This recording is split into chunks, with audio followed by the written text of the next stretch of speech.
We are live. Please rise as you are able and join me in the playing of the national anthem, the welcoming of City Council, and the reading of the invocation.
Please remain standing as you're able as we read the invocation. As we come together today, we recognize the great responsibilities laid upon us. Our council will always strive to understand the needs of the people we serve and to use power wisely and well. Our purpose is to establish and maintain a city of prosperity and righteousness, where freedom prevails and where justice rules. Let us also not forget those who served our community who are no longer with us, so that we continue to do the work that we must in their memory. Please be seated.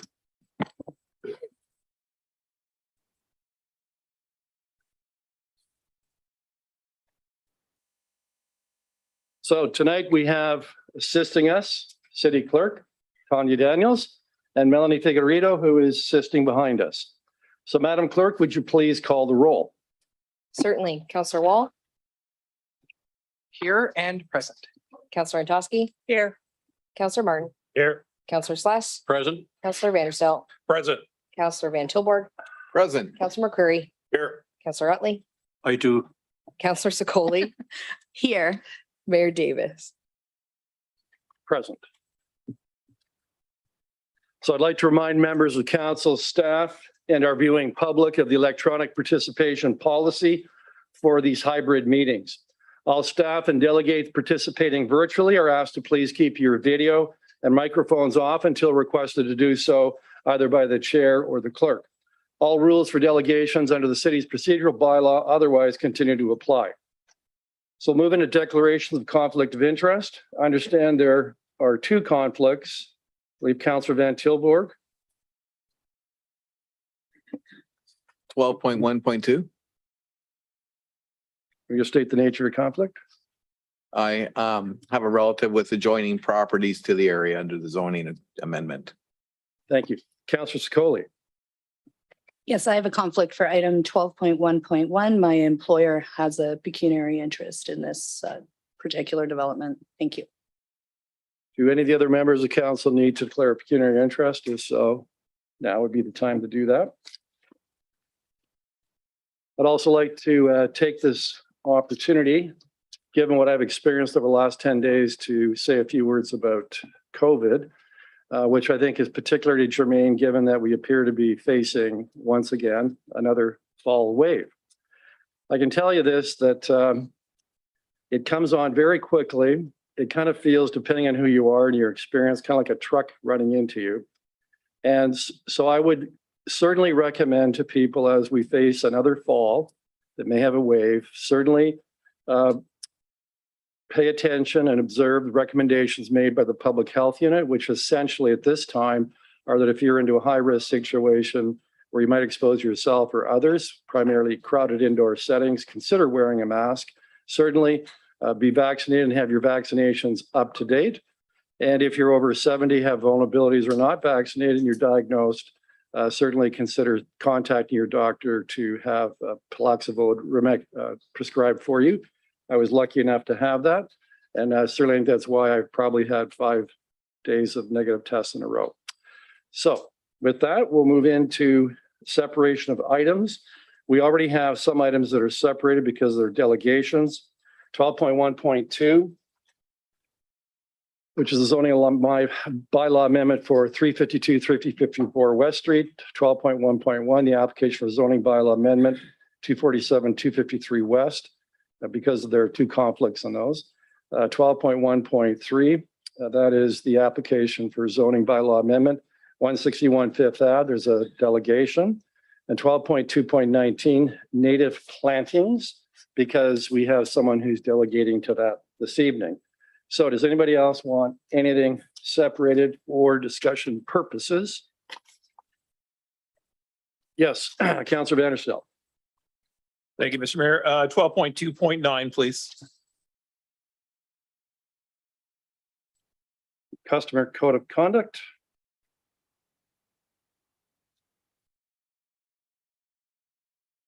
Not seeing any other requests. I'll request that 12.2.8 council priorities be separated. I think that's it. So Councillor McCreary, if you could move the motion, approve all items in the committee reports that have not been separated for discussion purposes. Mayor, of course, seconded by Councillor Martin. I move that all items not separated be placed on the floor. All right. So Madam Clerk, if you would please read the title of the items that we're voting on through this resolution. The items subject to the vote are as follows. From the Planning Committee, item 12.1.4, application for zoning bylaw amendment PZ 1221 for 33 to 43 Erie Ave. 12.1.5, Sienna Woods Phase 1 subdivision agreement. From your combined committee of the whole, 12.2.1 trail safety audit report. 12.2.2 Mohawk Lake District Plan. 12.2.3 Brantford Net Zero Building Strategy. 12.2.4 Wayne Gretzky Parkway roadway dedication. 12.2.5 waiving rental fees for BCHU use of facilities for vaccine clinics. 12.2.6 safe reporting program hotline. 12.2.7 treat accessibility making trick or treating accessible in Brantford. 12.2.8 council priorities update. 12.2.10 self housing supply. 12.2.11 793 Colborne Street building permit fee reduction. 12.2.12 asset disposition policy and public engagement. 12.2.13 Barnes Avenue at Omega Drive always stop control. 12.2.14 Roberts Avenue on street parking. 12.2.15 Ava Road traffic calming public report. 12.2.16 Shaftesbury Avenue fencing. 12.2.17 130 Savannah Oaks Drive, Savannah Oaks Pond. 12.2.18 standards of care for animals. 12.2.20 Brantford Red Sox.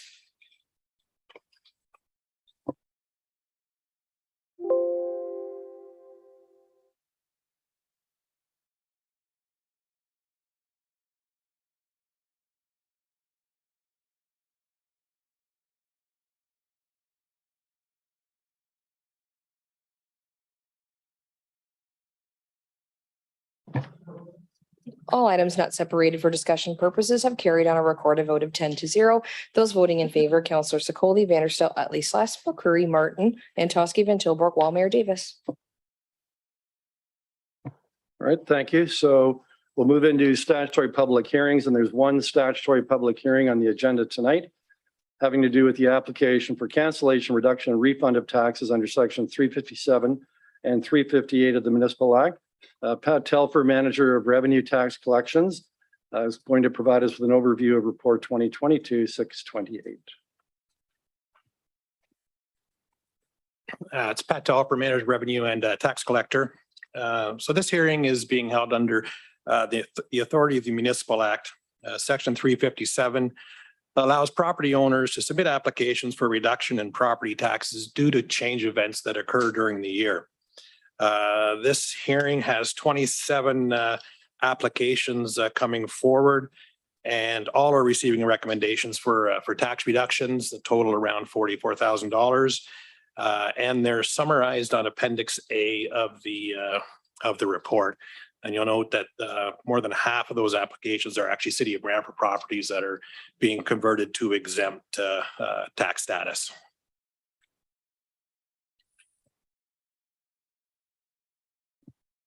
All right, any questions for Pat? Seeing none. Thank you very much, Pat.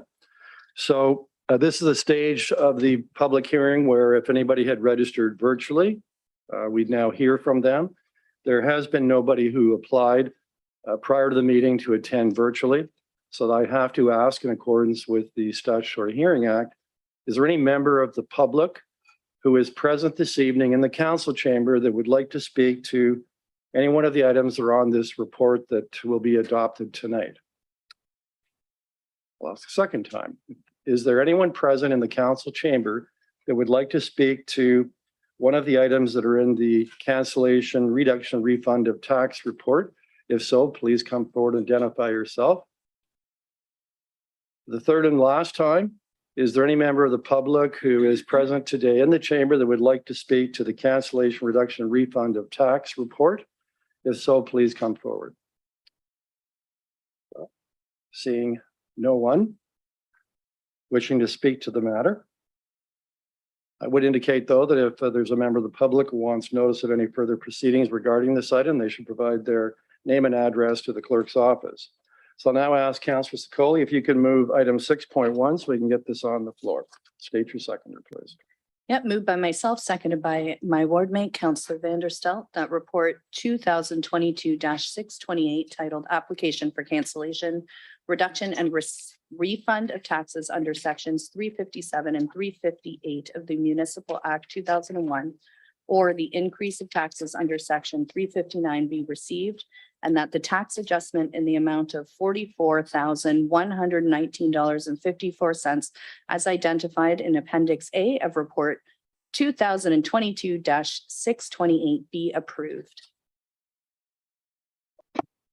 Thank you. Any discussion? Seeing none. Madam Clerk, would you please take the vote?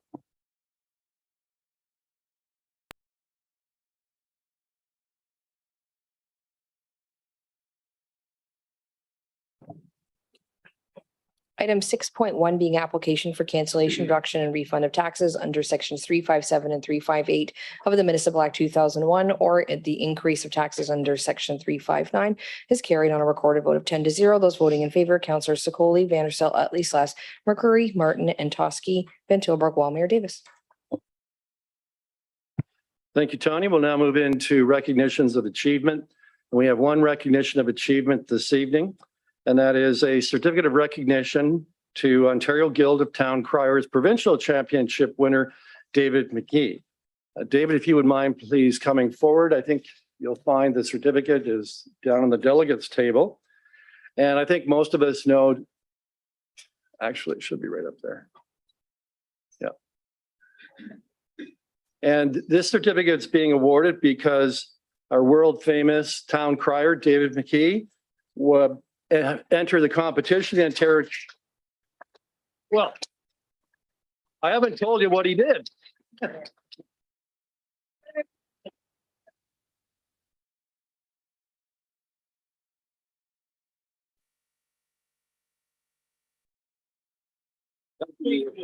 Yes, and so David did place first in the recent Ontario Provincial Championship. And David, if you'd like to say a few comments, now's the time. Sure. Thank you, everybody. Representing the city of Brantford is very easy. There's so much I can say and do and talk about in that competition. I mentioned about the telephone in one of my cries. I mentioned about the Queens coming to the Bell Homestead back in 97. And I've got there, and it's just one of those cities, the whole city has got so much to offer. And so that part of it's easy. The thing is, of course, structuring something that will appeal to judges. And so I have to make sure that the I's are crossed and the T's are dotted. So I can present something audibly and laudably to make it so that they want to say, hey, he's the one. I would have brought the trophy in to show you, but this thing is really, really heavy.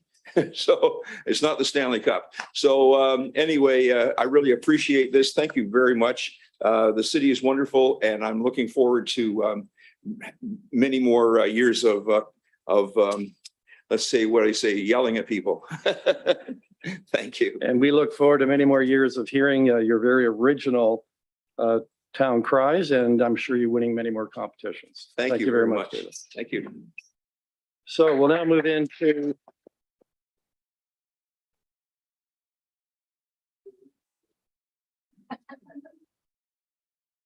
so we have one proclamation on tonight's agenda, and Councillor Utley, can you please move the proclamation and state your second?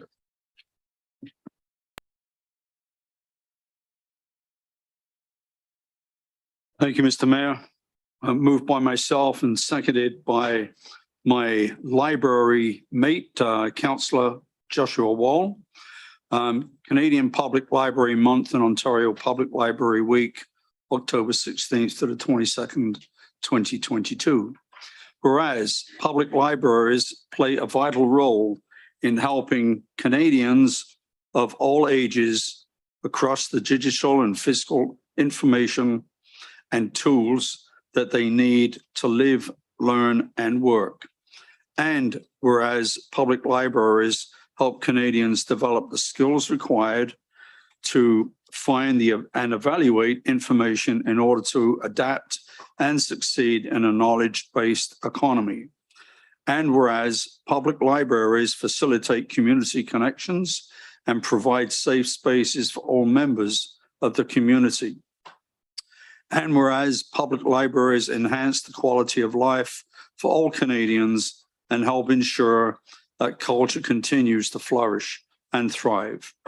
Now therefore be it resolved that the Council of the Corporation of the City of Brantford hereby proclaims October as Canadian Library Month and October the 16th to the 22nd, 2022 as Ontario Public Library Week, and encourages all residents of Brantford to discover all of the services the library offers the community.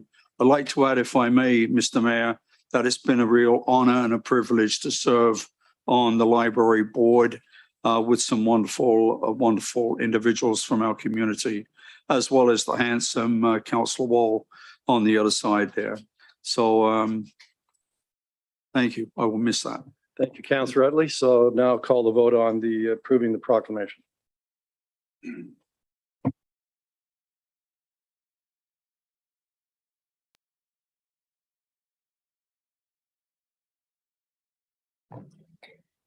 Proclamations are approved on a unanimous vote. Those voting in favor is Councillor Secoli, Vanderstel, Utley, Slash McCurry, Martin Carpenter, and Toski Van Tilburg, while Mayor Davis. Thank you. We'll now move into presentations, delegations. And we have 4 registered delegations for this evening. Prior to hearing the delegations, I'd like to remind the delegates that we do have certain rules of decorum as set forth in the city's procedural bylaw. And they are that no person shall display any sign, banner, or placard in the meeting room other than the materials that are legitimate audiovisual aids necessary in connection with the presentation being made. All persons present shall use polite and respectful language and shall refrain from the use of any language or the making of any gesture that is disrespectful or offensive. All persons addressing council shall speak only in the subject in debate and shall not speak in any other subject. No person shall applaud participants in debate or engage in conversation or behavior that may disrupt the proceedings of the meeting. So we'll move right into the first delegation. And it is Edward John, who's here on behalf of Society Developments, speaking to item 12.1.2, a zoning bylaw amendment in regards to a property 352, 354 West Street. So, Mr. John, if you come forward, please formally identify yourself, your address, and you have 10 minutes to make your presentation inclusive of questions from members of council. Thank you. And it's Edward John of 1418 Ontario Street in Burlington. And as mentioned, I represent the developer on this zoning application. I do not have a formal presentation. I'm at the will of council should there be any questions on the matter. Unfortunately, my planner couldn't be here tonight, so hopefully I can cover in her absence. So if there are any questions, I do realize there was some supplementary information that has been circulated on the matter when questions were given at the planning committee, so I can speak to that as well if necessary. Thank you. Any questions for Mr. John? Seeing none. Thank you very much, Mr. John. And we will be debating the item shortly. So now move to item 9.2, which is Cameron Stone CSM Developments, Mark Villamere and Mark Banakers. And that's in reference to item 12.1.1, application for zoning bylaw amendment 247, 253 West Street. And I believe they're coming forward virtually. So again, Mr. Stone, if you would please, yes, if you would please state your full name, your address, tell us who's with you, and then you can begin your presentation. You have a total of 10 minutes. Cameron Stone, 12 Park Hill Lane in Paris, Ontario. I've got Mark Beanakers, Steve Asel, and Mark Villamere with me. So I'm just going to say a few words, and then Mark's going to take over. So hello, everyone. I'm Cameron Stone from CSM Developments. Steve Asel and Mark Beanakers are my partners. They're currently watching the meeting. We are from the community. We all live, work, and volunteer in Brantford and Brant. This is our home, just like yours. We've owned several rental properties in the city of Brantford over the last 13 years. We want to continue to build this community. We believe in this community, and we feel there is a need for purpose-built apartments in the city of Brantford. We have hired a tremendous team of architects, engineers, and consultants to work on this project in consultation with city staff. We have designed a beautiful and functional building. With that being said, I just want everyone who is present to know after the consultants are gone, then engineers and architects have moved on to other projects. We will still be here. We plan to build a building we're proud of, where people will want to live and call their home. The building at 247 West will provide much needed housing in the city of Brantford. We have designed the building with the current rental market in mind. Both attainable rental units and market rental units will be available. Also, we have partnered with Community Living Brant to offer obtainable units to individuals they support. I'm going to defer to one of our consultants, Mark from SRM Architects in Kitchener. He will be handling our presentation. Thank you. Thank you very much, Cam. Good evening, Chair, committee members, city staff, and members of the public. Thank you for the opportunity to present this development concept located at 247, 253 West Street, Brantford. My name is Mark Villamere. Thank you, Cam. I'm a managing partner at SM Architects and worked on this development with a team of designers, planners, landscape architects, and recently, most importantly, engineers. Next slide, please. Proposed is a rental apartment building with a combination of internal and external program amenity spaces. This development is designed to be a desirable destination for young families, singles, couples, a modern, comfortable, safe, and needed home for future residents of your community. This development is located near mixed-use building nodes within an intensification corridor. The proposed development allows for a higher density within a community that consists mainly of low-rise residential dwellings and provides a broader range of housing options for the community. Next slide, please. The schematic site design takes advantage of the grading to conceal the needed parking loading from the streets. We have integrated parking into the P1 level, as well as on the ground floor level screened from the street. Next slide, please. As Cam mentioned, Community Living Brand continuously struggles with assisting the people that they support in finding safe and affordable housing. This project meets the needs of a wide variety of people supported by Community Living Brand. Through the redevelopment of 247-253 West Street, the developers have partnered with Community Living Brand to provide much needed housing for several of the individuals they support. The individuals living in these units will not have the same need of parking in the same manner that those living in attainable and market units that will. Spaces have been allocated to the Community Brand Living based on their needs for shared wheel accessible vans. Next slide, please. Efficient and sustainable site design includes 10 Community Brand Living suites, bicycle parking integrated into the development to help promote active transportation, in addition to the site's convenient proximity to public transit. This development fits within the existing site infrastructure for services. This development will improve the existing stormwater management of the site by ways of modernizing the rainwater collection and connecting into the existing city storm sewers. Next slide, please. The proposed parking breakdown is split up between 3 separate groups. We have Community Living Brand units. There's 10 of those units. We have attainable units, 12 of those, as well as 37 market rent units. Next slide, please. Our team are proposing a zoning bylaw application to permit the developments as constituted. The proposed amendment will change existing residential conversion RC zone to residential high density exception. This is to permit the proposed apartment building. Here are specific bylaw amendments that are before you that we're seeking your support. Next slide, please. Through this process, we've worked with city staff on the urban design impacts of development, as well as evaluating the building geometry and articulation, but ways of informing the built form with angular planes. The angular planes allow us to step the building away from property lines, away from residential neighboring properties. This gives us the opportunity to create unique rooftop terrace opportunities, helps mitigate shadowing, as well as helps break up the building mass. So right now you're looking at the east and the west elevations. Next slide, please. As you see here on the north and the south elevations, you see the site topography fall off on the north elevation from left to right, from high to low. And on the south elevation, it's the opposite. From the right side of your picture on the bottom to the left is falling down. And this allows us to help conceal the integrated parking into level 1 as well as the level P1. Loading is also occurring behind the building at the lower grade, again, away from West Streets. Next slide, please. Here's just some typical levels. These are common levels in development. So I'll start the top left image is the true conventional basement of the developments. And this is used for services, some storage, lockers, and some amenity rooms.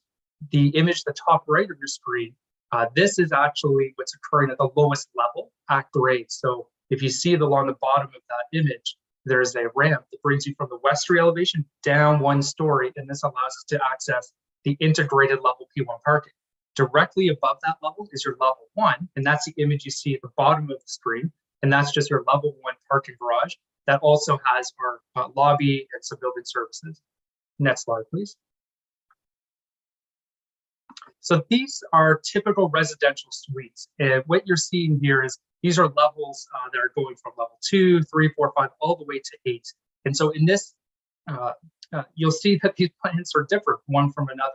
And this is a direct result of the angular planes that have helped inform the geometry of the development. And so we've worked with the developer and their partner groups to establish the optimal size of units that they can see that would be desirable for the attainable units as well as the community brand living units. And you'll notice that the building gets smaller as you go up. So the top left image would be your level 2 building outline. And as you go up, the building form reduces and reduces as we're stepping away from all sides.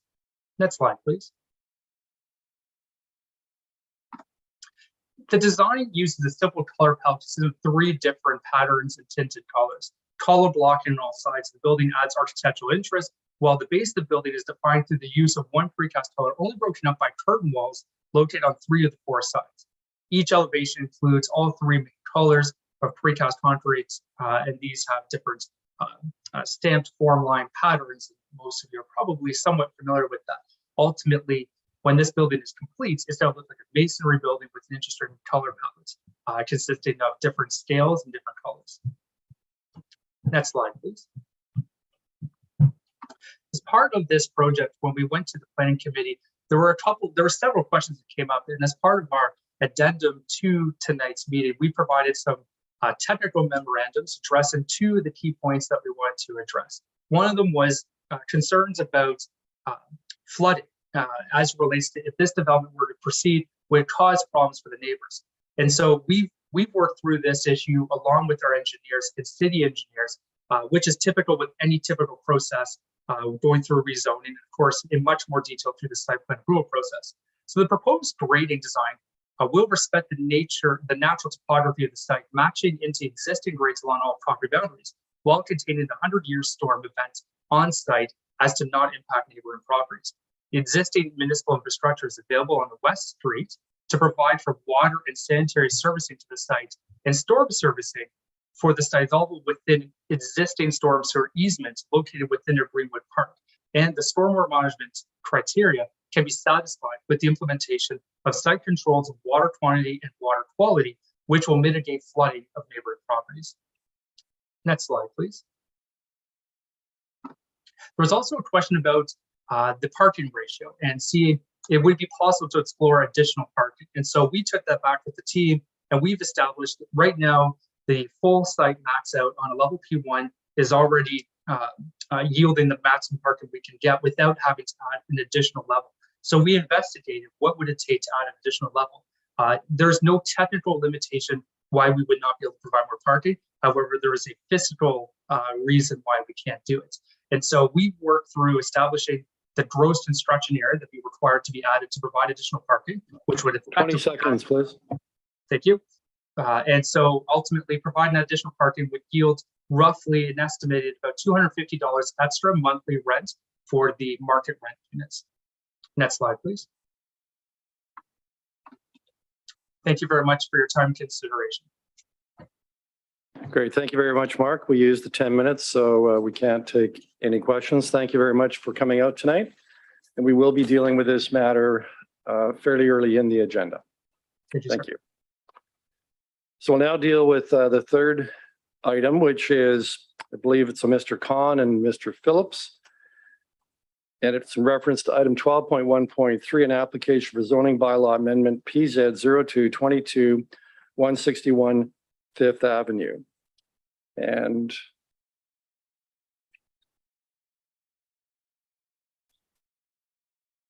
Mr. Khan or Mr. Phillips?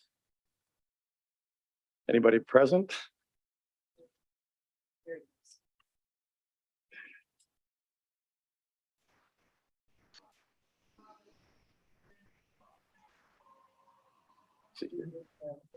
Okay. Oh, there they are virtually. Thank you, Mr. So, Mayor. Mr. Phillips, you have, if you'd please identify yourself, state your address, and you have 10 minutes inclusive of questions. Thank you. Thank you very much, Mr. Mayor, members of the committee. At the planning committee meeting a few weeks ago, there was some request for additional information, like an updated building elevation with respect to this development, which was provided to staff. We have not received any feedback about it, but I'm here just to answer any questions. Obviously, we're supporting the original planning staff recommendation. And the owner's with me tonight if there's any questions for him, but I'll keep it brief and thank you very much. Any questions for Mr. Phillips? Seeing none. Thank you very much, Bob. We'll be dealing with this shortly. Thank you. Okay. We'll now move on to our fourth item, and Susie Stones to speak to item 12.2.19, native plantings. So Susie, please come forward, and you have up to 10 minutes, including questions. Good evening, everyone. I do have a PowerPoint presentation, so you'll have to forgive my nervousness.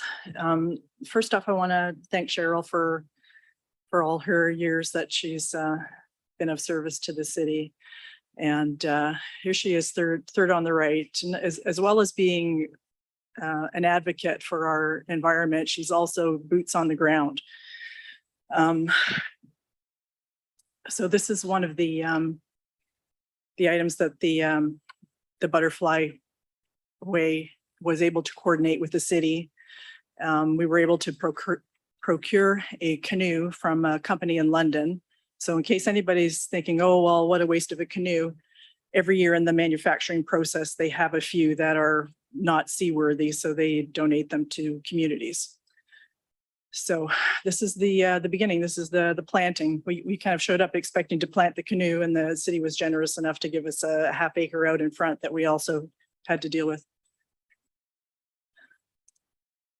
Oh.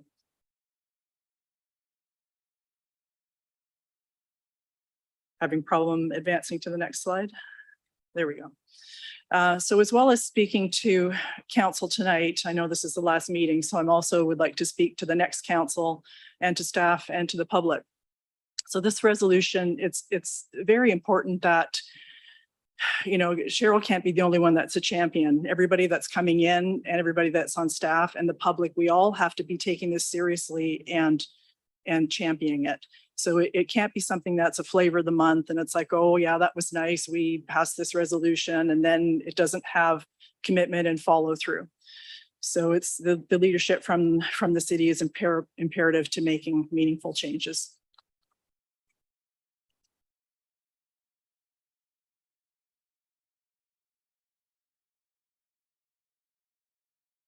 If somebody can advance the next slide, I seem to be having problems here. There we go. People seem to be thinking always of honeybees as being the main pollinators, but actually Ontario is home to approximately 400 different species of native bees, which account for nearly 70% of pollination activity. So it's much more important that we are providing habitat, native species for these species. I'm going to have quite a few pictures that we're going through, which show pollinators, bees, butterflies, which are also pollinators, which are in our area. So these are all pictures from people in Brantford and surrounding area. The sweat bee in the middle is actually, Toronto has adopted it as their official bee, and it's quite an exciting one to see because it's this shiny yellow. And on the right, we've got a carpenter bee, which in our house, we say, oh, hello, Richard. And the carpenter bee, I heard something, I don't know if it's actually true, but I have a tendency to think that it is, that the carpenter bees are a bit territorial and they keep the wasps away. So I've witnessed that at my house. I have a little pile of wood in the back corner that I think they have a bit of a nest in. The males don't sting, they're very, very docile, but I've not seen any wasps around.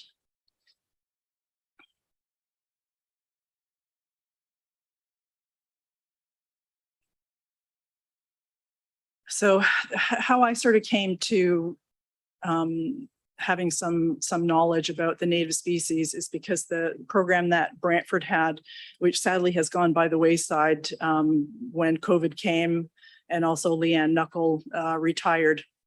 But the city had a Waterwise program where they tried to encourage people in the city to take away some of the grass and to plant species that are drought tolerant.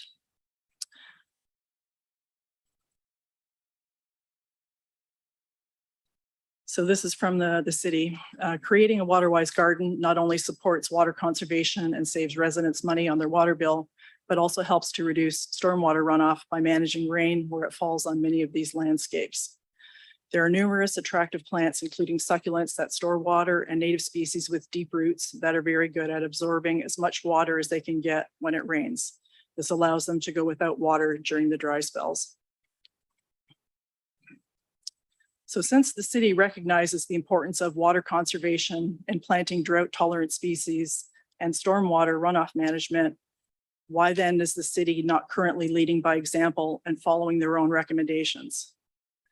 So it sort of turns out that even though the goals are different, like the Butterfly Way project is trying to deal with saving the pollinators, and the city's program is about water conservation and stormwater, it's the same steps to be put in place to achieve both things. Native species are more drought tolerant and adaptable to environmental conditions we experience than non-native alternatives. You may ask, why are the bees and butterflies dying out? Is this what your yard looks like? And I would say too, is this what our city parks look like?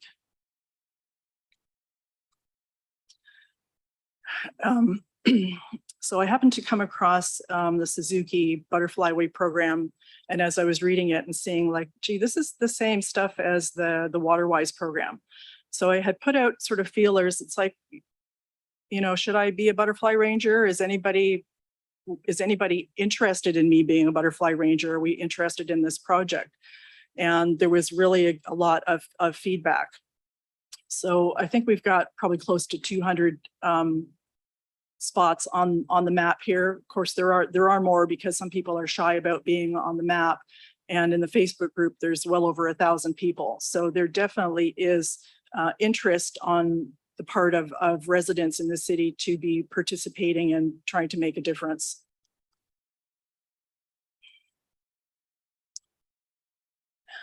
So the thing for the Butterfly Way is making a difference one plant at a time. So even if you can you know, they're not saying, oh, we have to take over, you have to make everything native. But if you can start to make a change little by little, even trying to eliminate some of the invasive species and plant it with some native species, that's a big help.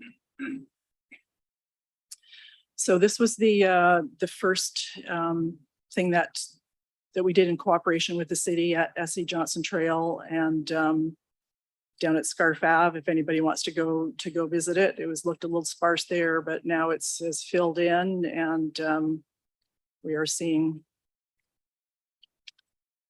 some of the pollinators visit.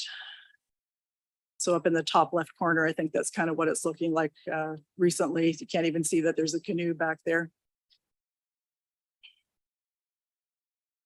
So these are some of the species that are in at the canoe. And then also Wilkes Dam, we had hoped to put a canoe there, but I guess it was not quite a big enough spot. And you can see a red admiral was visiting when someone was there to take a look and take a picture.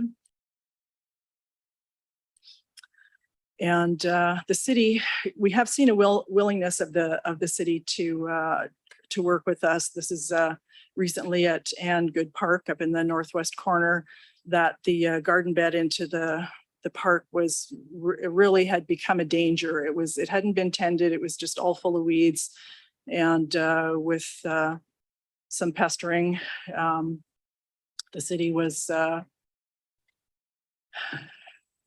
came to realize that it needed to be dealt with. So it was adopted by the Brantford Butterfly Way, and some native species were put in there. City repaired the damaged structure and also added a few native species, the Gaillardia that's in the left corner there. And a surprise. So on the left, you can see that's a common milkweed plant that got planted. And you see how overwhelmingly large it is as to how milkweeds get. And I felt that this really reflected on the state that we're in.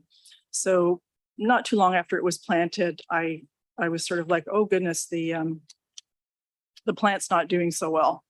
Looks like it's not going to survive. And as I got closer, there were two monarch caterpillars on it. So I was thinking, well, how desperate is this mama caterpillar that she has decided that she's going to lay a couple of eggs on this little itty bitty plant. So anyway, when I saw them, the plant was just about done for. So I transported them to my place, and they finished out their cycle on some bigger milkweed. So these are all, again, now pictures moving into butterflies and pollinators that we have within our cities that people have posted on the site. So I would say if you plant it, they will come. And you're probably going to find that once you do plant something and you start seeing the butterflies come to your yard, you're going to want to have a camera with you always. Next slide, please.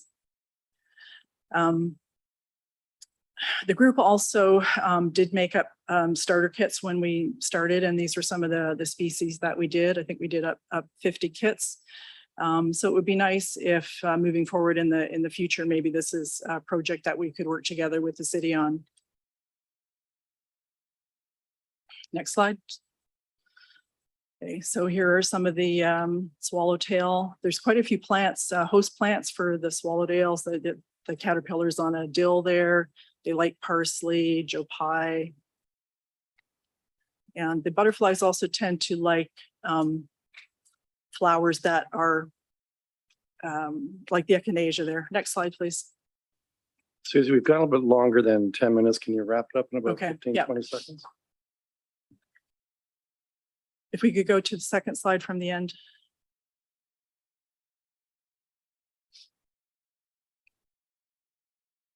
I just want, whoops, back one. I just wanted to say we touched on last time with John, and I was thinking that you may have to change your ordinance for the chickens so that he can start his new career as the goat herder. And thank you very much. Thank you very much, Susie, and we will be dealing with this very early in the meeting. Thank you very Thanks. much. It was very informative. Thank you very much.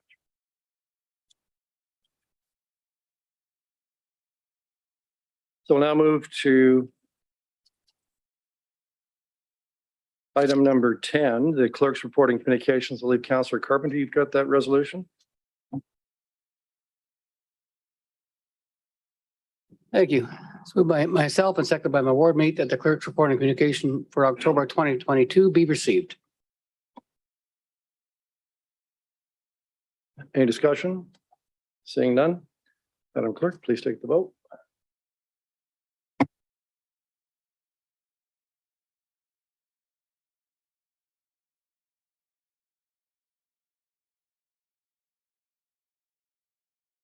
Counselor Wall.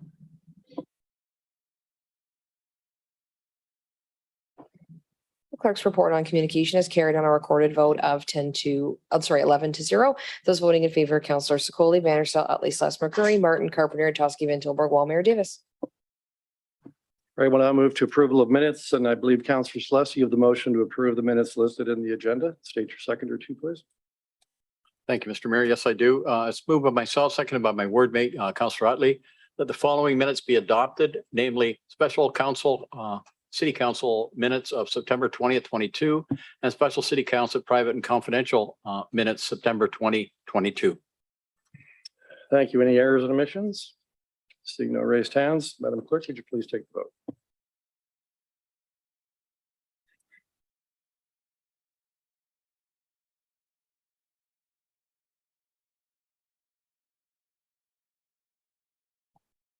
All minutes have carried on a recorded vote of 11 to 0. Those voting in favor, Counselor Secoli, Vanderstel, Utley, Sless, McCurry, Martin, Carpenter, and Tuskey, Van Tilburg, Wall, Mayor Davis. All right, so we'll now take up the separated items in accordance with past practice. We'll deal with the items where we had delegations speaking to the items. And also, unless there's any objection, in respect to the three zoning matters, we'll deal with the ancillary bylaw immediately after the resolution is addressed. And following past practice, and also it's in accordance with how we like to move the delegations, deal with the issue in as quickly as possible in the meeting, then move on. So we'll deal with the first item, which is 12.1.1. That's the application for zoning bylaw amendment PZ 0921 247 253 West Street. Can I get a mover and a seconder to place the item on the floor? Moved by Councillor Utley, seconded by Councillor Sless. Any discussion? All right, Madam Clerk, please take the vote.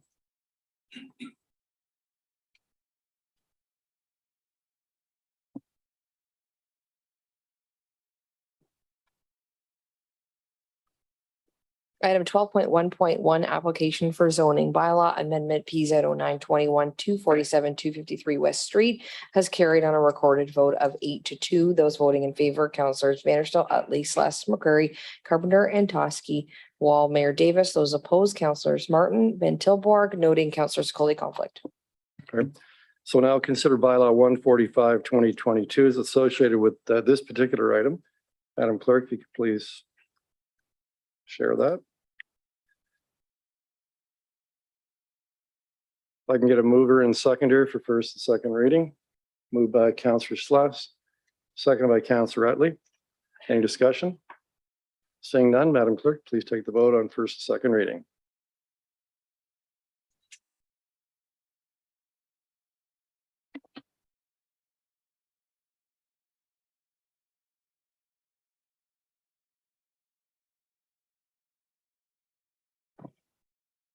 Bylaw 145-2022 has carried on a recorded vote of 8 to 2. Those voting in favor, Councillors Vanderstel, Utley, Sless, McCurry, Carpenter, and Toski, Wall, Mayor Davis. Those opposed, Councillors Martin, Van Tilburg, again noting Councillor Secoli's conflict. Right, if I can get a mover and seconder to put bylaw 145/2022 on the floor for third reading. Moved by Councillor Carpenter, seconded by Councillor Toski. Any discussion? Seeing none, Madam Clerk, please take the vote.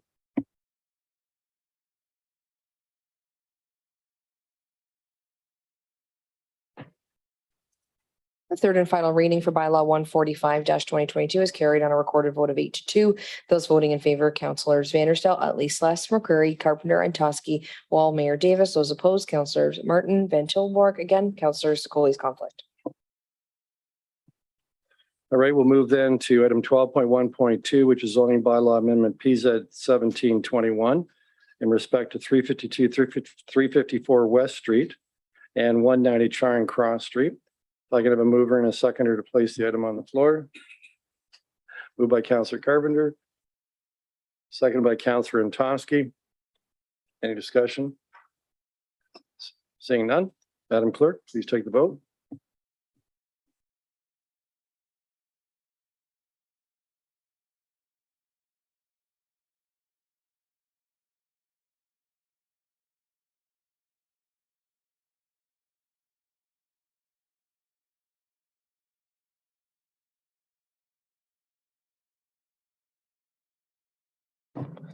Item 12.1.2 zoning bylaw amendment PZ 1721 for 352 through 54 West Street has carried on a recorded vote of 9-1. Those voting in favor, Councillor Secoli, Vanderstel, Utley, Sless, Martin, Carpenter, and Toskey, Wall, Mayor Davis. Those opposed, Councillor McCurry, and noting Councillor Van Tilburg's conflict. So now consider bylaw associated with this, which is 146/2022. Madam Clerk, could you please share that for us? If I can get a mover and seconder to put this on the floor, moved by Councillor Sless, seconded by Councillor Martin. Any discussion? Seeing none, Madam Clerk, please take the vote.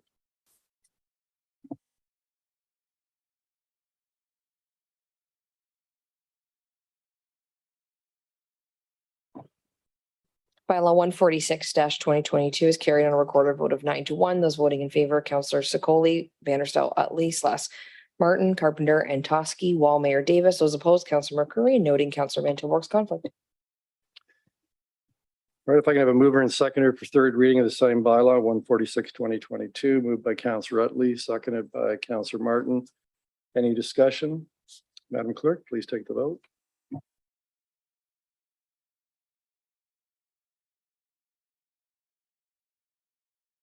The third and final reading of bylaw 146-2022 is carried on a recorded vote of 9-1. Those voting in favor, Councillor Secoli, Vanderstel, Utley, Sless, Martin, Carpenter, and Toskey, Wall, Mayor Davis. Those opposed, Councillor McCurry, noting Councillor Van Tilburg's conflict. All right, we'll move on to the third item, which was the application for zoning bylaw amendment PZ 0222 in reference to a property described as 161 Fifth Ave. I can get a mover and seconder to place that item on the floor, moved by Councillor Van Tilburg, seconded by Councillor Martin. Any discussion? Seeing none, Madam Clerk, please take the vote. Right. Seconded. Councillor Van Tilburg.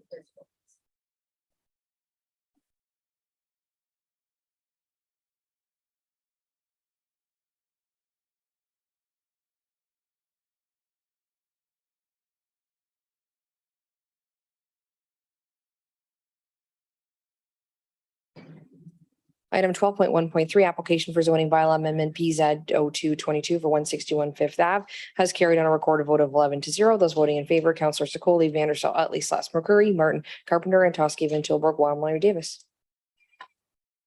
All right, we'll now consider bylaw 147/2022 is associated with 12.1.3.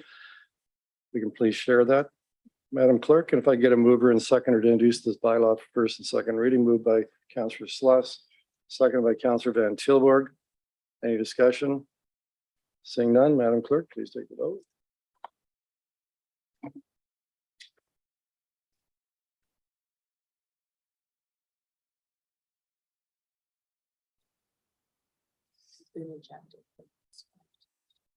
Okay. So a second, and we agree.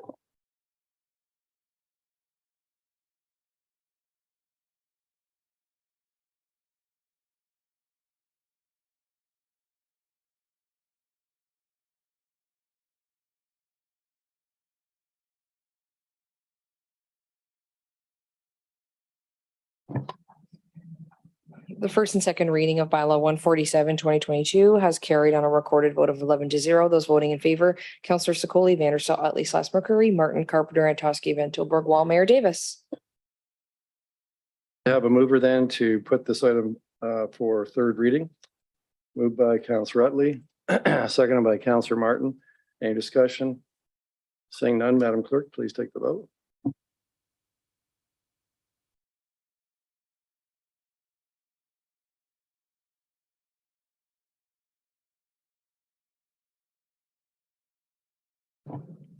The third and final reading of bylaw 147, 2022 is carried on a recorded vote of 11-0. Those voting in favor, Councillor Sakoli, Vanderstel, Utley, Slash McCurry, Martin, Carpenter, Antosky, Van Tilburg, Wall, Mayor Davis. All right, we'll now deal with the fourth matter that came before us that we had a delegation. That's 12.2.19 native plantings. If I can have a mover and a seconder to place this item on the floor, moved by Councillor Antosky, seconded by Councillor McCurry. Any discussion? Councillor Antosky.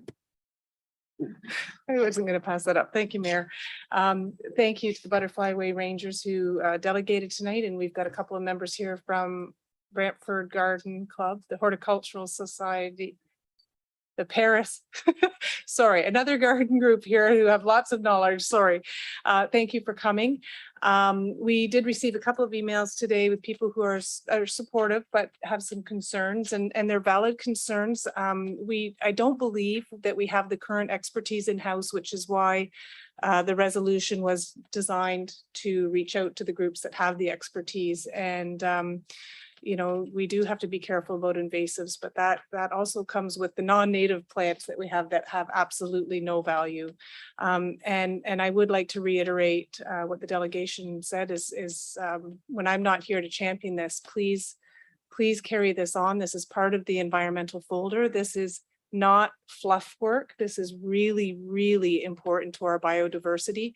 And it makes our city beautiful. So please carry this on, and thank you to the groups that have been supporting this, and they are your experts. So I hope that staff will create a group and sit down and talk about what we can do in phases for the city. Madam Clerk, if you please take the vote.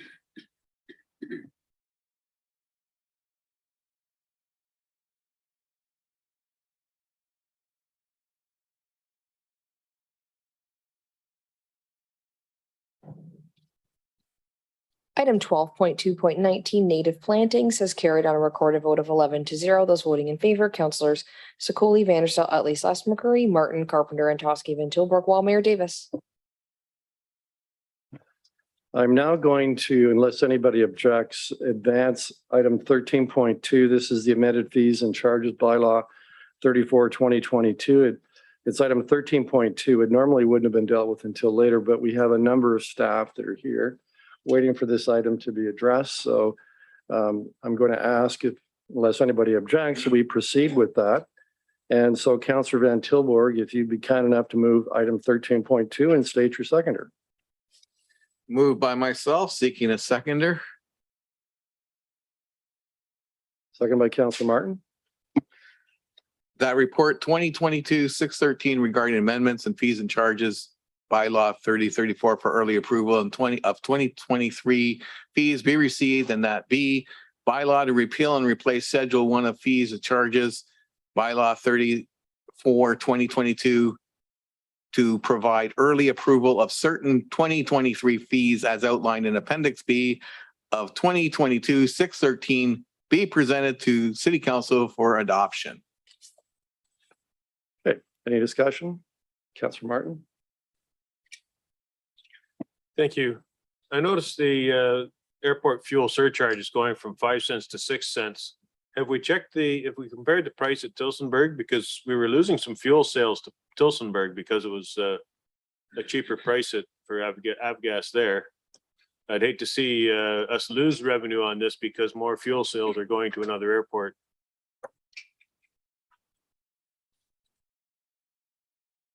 Cox, can you? Through the chair. Sorry. Sarah, go ahead, Sarah. Thank you. Through the chair, Sarah Monroe, Director of Economic Development, Tourism and Cultural Initiatives. Economic development does now include real estate, and I apologize for the barking dog in the background.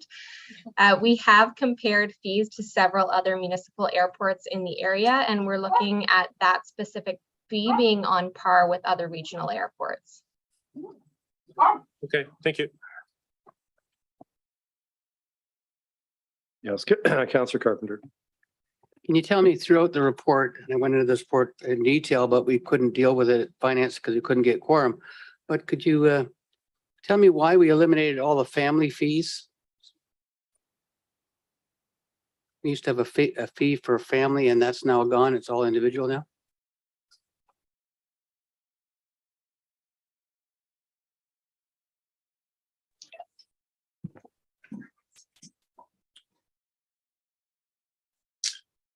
Through the chair, I'm Aaron Wallace. I'm Director of Community Programs.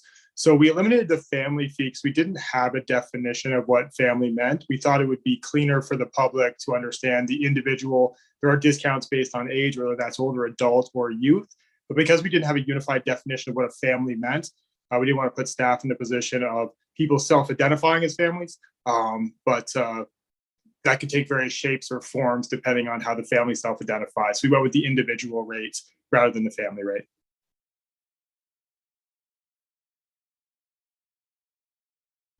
Not seeing any other questions or discussion. Madam Clerk, please take the vote.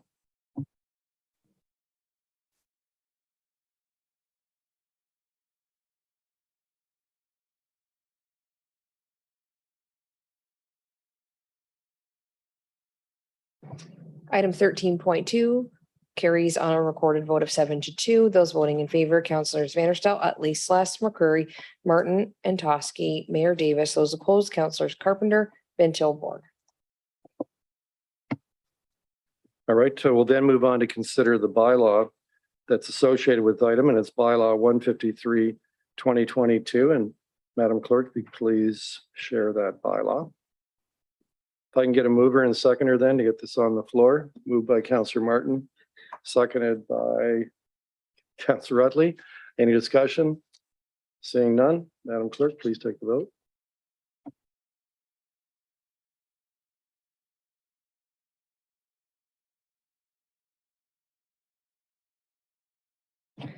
Bylaw 153-2022 has carried on a recorded vote of 8-2. Those voting in favor, Councillor Secoli, Vanderstel, Utley, Sless, McCurry, Martin, and Toski, Mayor Davis. Those opposed, Councillors Carpenter and Van Tilburg.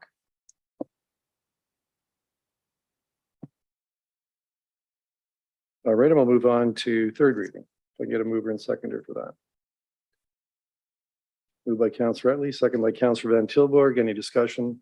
Seeing none, Madam Clerk, please take the vote.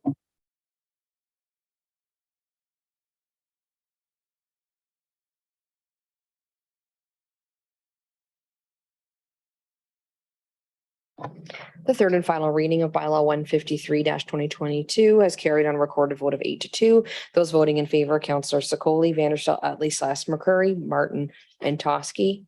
Mayor Davis. Those opposed, Councillors Carpenter, Van Tilburg.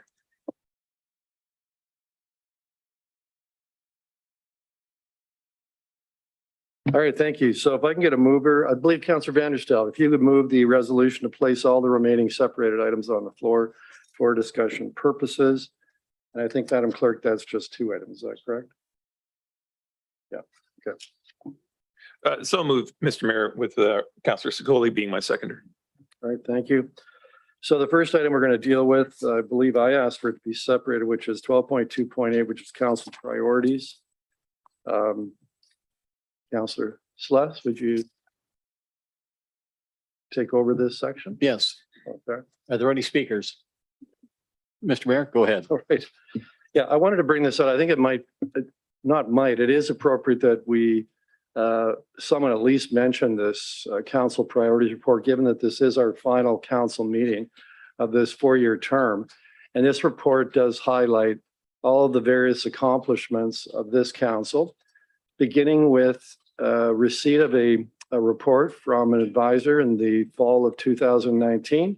And since then, we've had several goal planning or strategic planning sessions since then to confirm these priorities. And the priorities were very important because they're an expression of the majority will of this council, and they were direction to staff to provide them with guidance and sort of a guidepost as to what we wanted to accomplish during our term. I'm just going to run through very briefly what that is. Number one was completing the new official plan, critical to the development of the boundary lands and infill development. Two, we expanded bylaw enforcement, which previously was basically 9 to 5, Monday to Friday, from 9 to 9, 7 days a week. We set a goal of commencing 1 or more housing developments. We, in fact, have done 3 since in Marlene Ave and 177 Colborne, about to be finished in a month or 2. 4 was implementing traffic calming measures, and we've done that in a number of different areas throughout the city, and I think with some important effect. We've also had accommodation strategies in the workplace to reduce costs, and we, during COVID, moved to workforce, 30% of the workforce working from home. We've also had a commitment to environmental leadership, thanks to Councillor Antosky, and I think we've accomplished much in that respect. And it's not just been a hollow resolution. We've used it to guide us in our actions and deliberations. We also increased the investment in flood mitigation measures, in particular filled in the 2 gaps in the dike that led to some significant damage in the last ice jam flood. We've been working on the Mohawk Lake District Plan and developing that. We also had another priority of reducing red tape through the development review process, and we've made very significant progress and will continue to do so. We also had a goal of preparing a downtown master plan and a downtown action plan, which we did accomplish. Now we're carrying through and implementing those recommendations. We also struck a mayor's housing task force for the county of Brant that set the target for us that previously we didn't have, which is a total of 1,000 units over 10 years of rent geared income units. In terms of traffic control, we have red light cameras in place this summer, and next summer we're doing the groundwork to implement speed control cameras. We also wanted to enhance the drug strategy, which we believe have accomplished and are on the way to accomplishing with the help and assistance of the health unit taking a guiding role. And we agreed to fund that in our last budget. We have been, we set a goal of improving and forging better relationships with 6 nations in the county of Brant. That we certainly, that's always a work in process. I think we've accomplished much in that respect, and the recent work that we've been doing with the Secretariat and the search for surviving children, and also what we've been doing with the county of Brant in respect to social services and housing speaks to that. We've also previously didn't have any kind of plan to reduce waste in our waste facility. We were diverting 20% of the waste basically through the blue box. Now we have a goal. The goal is 80% over the next 15 to 20 years. We also now have an enhanced tourism strategy. And of course, we also had a strategy for enhanced police enforcement and security. And we've seen that recently with our mobile security force, and also, of course, the downtown beat patrol that's now on the streets. So I think it's fair to say that the priority list does, I think, highlight for us that we can draw some pride in what it is we've accomplished. We had a specific list of tasks in front of us, and I think we've accomplished a great deal. Thank you. Are there any further speakers to this item? Seeing none, Madam Clerk, could you please take the vote?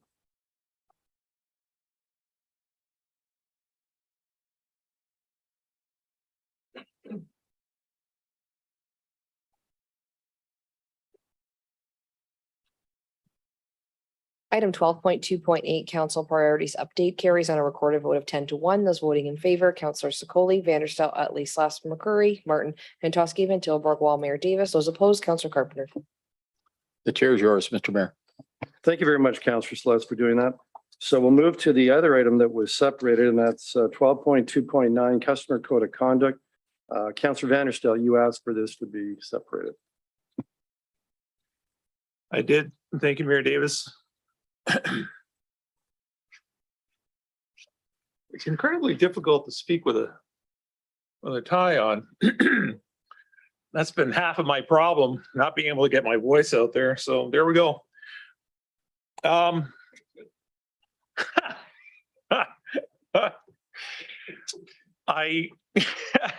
want to thank our senior management team, legal, so many of the individuals who contributed to this piece of much needed legislation. If you think back, we went through what seems like 20 years of Donald Trump. We were hit right away with legalization of marijuana, which I thought would calm everybody down. But we ended up with 2.5 years of isolation, roughly. And then Karen and Ken showed up, and Betty White showed up without a Snickers bar. And it was awful. I mean, you know, people went after me, but whatever, I can take it. What you don't do is you don't go after staff. As far as I understand, all of you were hired for what you were trained for and what you have professional acumen in and what you're good at. And you're remunerated for those skill sets. But no one ever asked you to put up with the kind of abuse you've been suffering for 4 years, some of you. And it's just simply wrong. We witnessed it everywhere. We witnessed it in grocery stores, convenience stores, highways, byways, everywhere. But we don't expect anybody to show up and work on two divided fronts. If you played Risk as a kid, you know what that does. It just rips you apart. And it's not fair. If you're my son, my daughter, my uncle, my aunt, I would never ask or expect anyone to go to work and be attacked on a regular basis on a number of different platforms. It's simply not fair.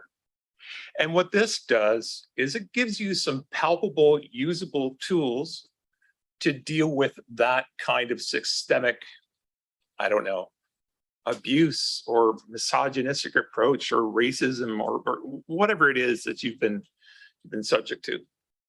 So I'm very happy again that this has come forward in order to give you the means by which, I mean, how many employees do we have? 1,300 employees, 1,400 employees? I think everybody needs this as a tool when they go to work, and they would want that for their family members as well, to be treated with respect, not disrespected on a regular basis. So I thank council for the support for this. I thank senior management team and everybody involved who worked towards this goal. And I'm very happy to see it come forward. I hope we apply the same standards to all of our behavior. Thank you, Mr. Mayor. So seeing no further discussion, Madam Clerk, please take the vote on this item.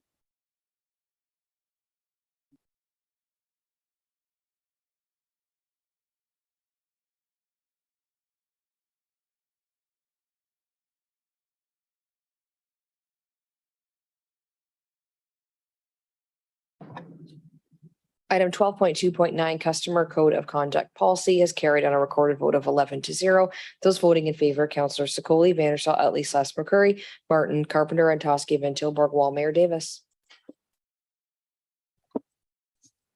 Right, we're now moving to urgent reports. We already dealt with item 13.2. That was the user fees charge report. We still have another item, 13.1. The 2023 budget forecast and timeline. And Councillor Martin, if you're prepared, would you please move this item 13.1 and state your seconder and read the resolution, which is now before us. Thank you. I move seconded by Councillor McCurry that report 2022-587 titled 2023 budget forecast and timeline be received, and that staff be directed to prepare a 2023 base operating budget that reflects existing service levels.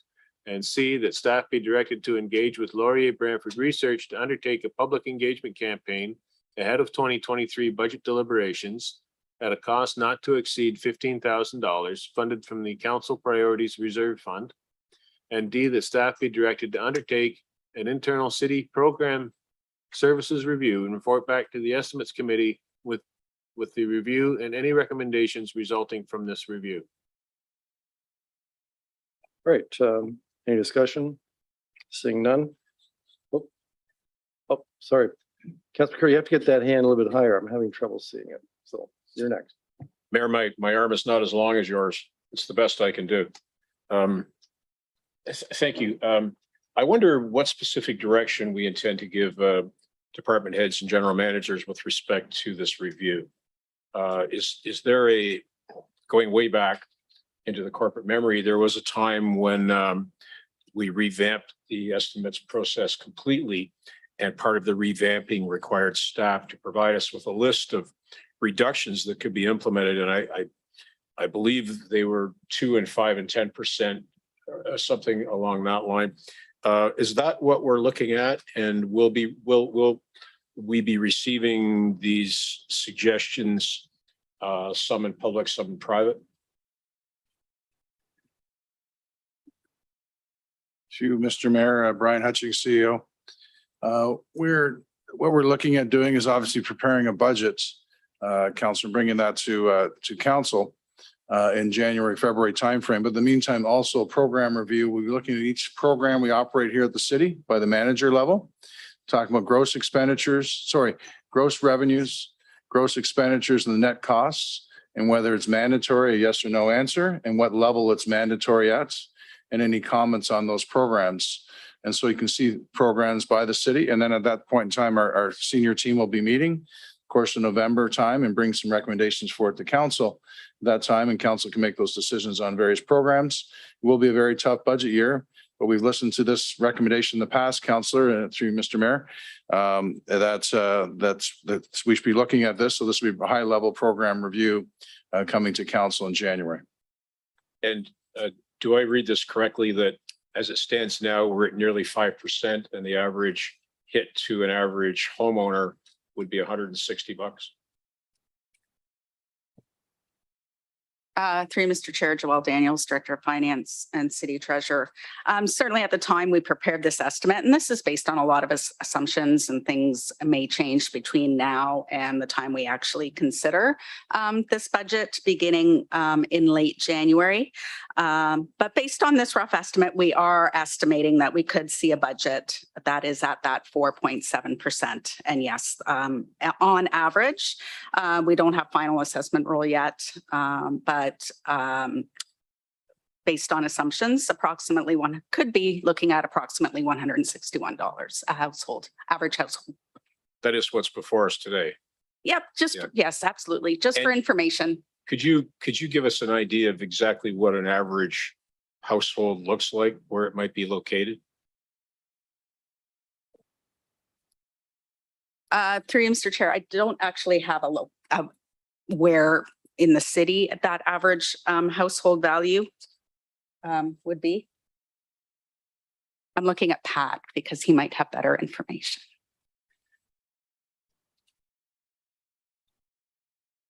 Sure. That's a very dramatic entrance, sir.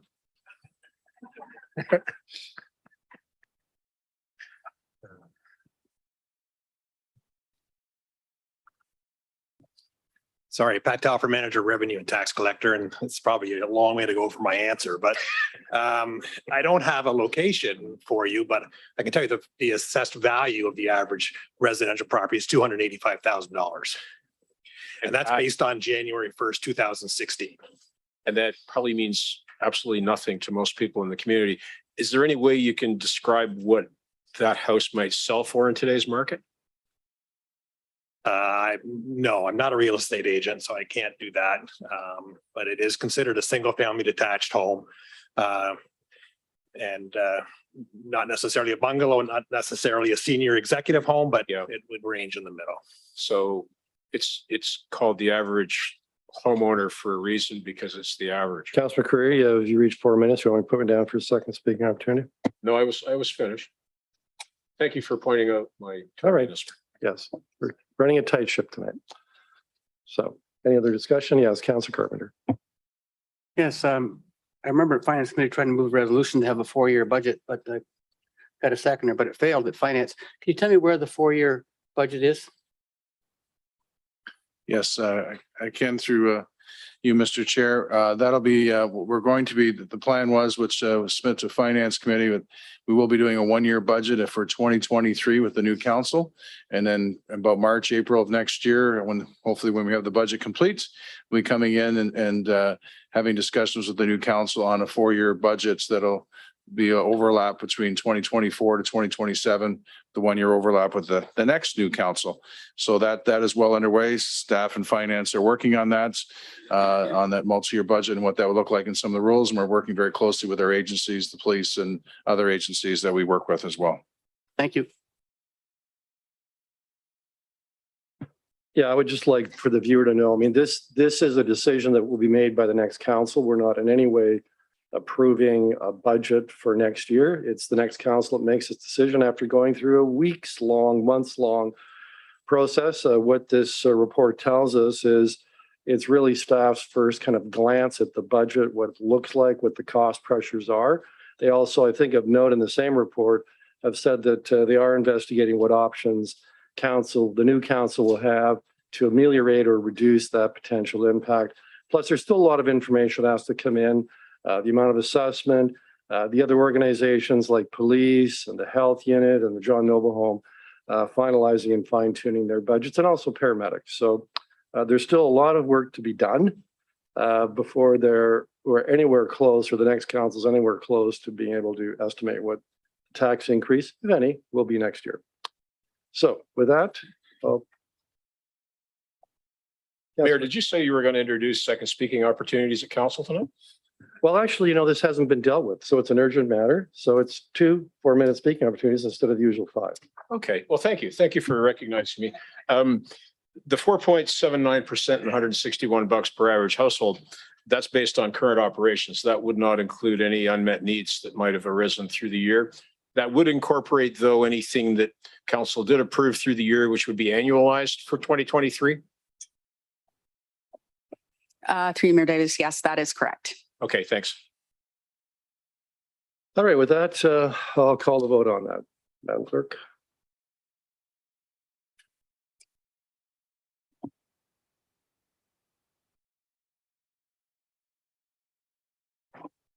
Item 13.1, 2023 budget forecast and timeline is carried on a recorded vote of 10-1. Those voting in favor, Councillors Sokoli, Vanderstel, Utley, Slash, McCurry, Martin, and Toski, Van Tilburg, while Mayor Davis. Those opposed, Councillor Carpenter. All right, thank you. So we'll now move on to resolutions. There's no resolutions on tonight's agenda. We do have 2 notices of motion, one from Councillor Carpenter and Councillor McCreary. And as notice was not included in a previous agenda, there needs to be a motion, first of all, to waive the rules in order for these matters to be dealt with tonight. And Councillor Sluss, would you mind taking over? I just got to take a quick break. Can you feel, John? Councillor Sluss. Sorry, Mr. Mayor, I was making some notes. Could you please repeat that? Yeah, the first item, which is a resolution, a notice of motion that Councillor Carpenter wants to bring Cal for a national strategy and collaboration for people experiencing at risk of homelessness. And it does require a motion to waive the rule because there is no prior notice.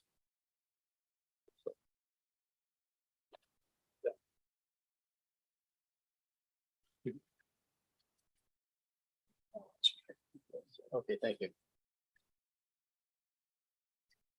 So Councillor Carpenter, did you want to move your motion to waive the rules?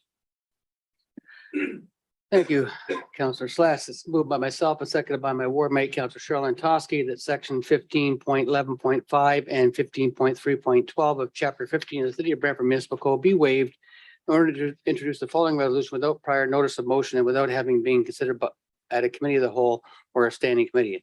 Whereas the serious societal issues, stigma, and challenges due to escalating poverty, homelessness, and substance use in Brantford. And whereas all Ontarians, especially our most vulnerable, need a stable home that meets their needs and budget, and whereas safe access to stable housing is not a reality for many people experiencing homelessness or a risk of homelessness, who are staying longer in emergency shelters and encampments, or consistently returning to emergency shelters because appropriate access to addiction and mental health supports is not available. And whereas the implications of the lack of services to meet the current desperate and acute needs is creating severe consequences to both individuals and communities.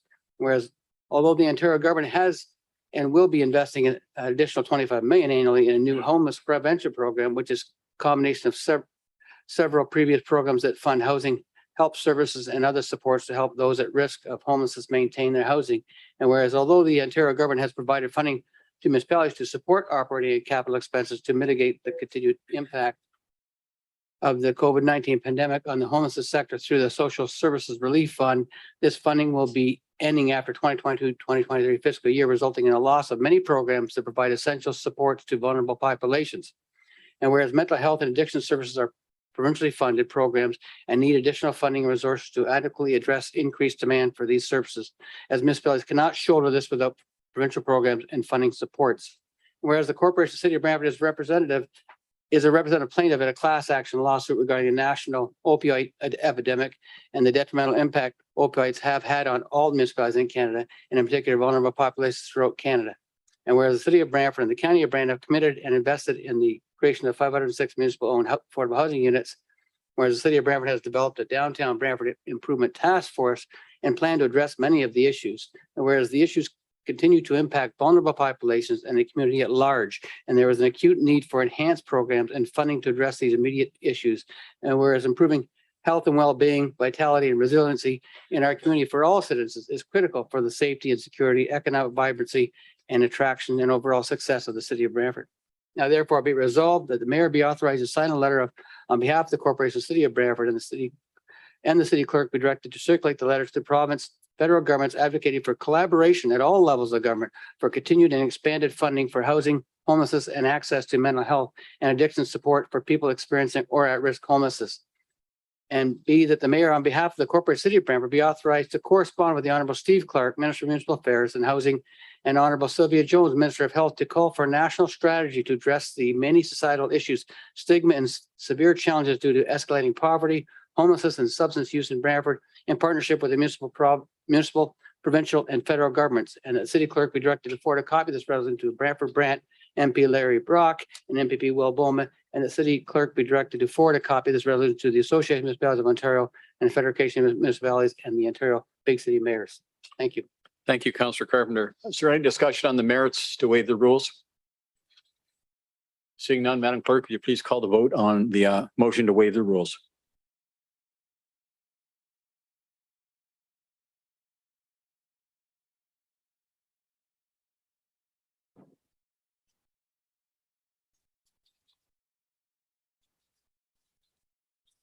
Motion to waive the rules for item 15.1, call for national strategy and collaboration for people experiencing or at risk of homelessness has carried on a recorded vote of 9-0. Those voting in favor, Councillor Secoli, Vanderstel, Utley, Slash, McCurry, Carpenter, and Toski, Van Til, Borgwall, and it did achieve the 2/3 required. Thank you. Councillor Carpenter, would you like to move your motion stating your seconder? And you don't have to read it all again, just simply the headline. Well, so moved. And my seconder is Councillor Antosky. And speaking to it, if I may, the issue is on affordable housing has been a question for all of us. And it's not just here in Brantford, although the citizens in Brantford think that it's just Brantford. And we've all heard about the homelessness, the encampments, and the poverty that we see around the community and the begging on the corners. And a lot of community residents think that's Brantford, but that's every city in Ontario and every city in Canada. And so this is not a responsibility that the municipality can actually fund and resolve alone. It has to be provincial and federal government. In fact, the federal government abdicated itself from funding for housing many years ago. And as a result, the provinces, and they advocated, they downloaded that to municipalities, and that hasn't been affordable or viable for us to fund those. So we need a strategy that's both Ontario-wide and Canada-wide. I know everyone's trying a little bit, but it needs to be a comprehensive strategy that's province and federally mandated. So that's why I brought this resolution forward. I think it's time that the federal government really got in the game, not just, with the grant here and there and the province with the 25 million, but it needs far more than that. It needs a full wraparound services and needs a complete review of why this is happening and why is housing not a strategy for like it used to be. In the early 60s, housing first was a strategy for all. It was a homeowner Canadian dream to own a home and have your own place. And somehow that got lost. And I'd like to see that come back. Thank you. Councillor Wall.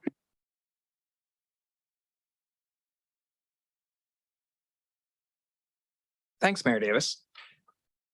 What an absolutely perfectly timed motion, especially as we get ready to move into the colder months. And every one of us is going to be receiving phone calls and emails wondering exactly what the city is doing to help people get out of the cold, to get off the streets. I just really want to say, I've shared some stories here in this council chambers before about these specific issues, but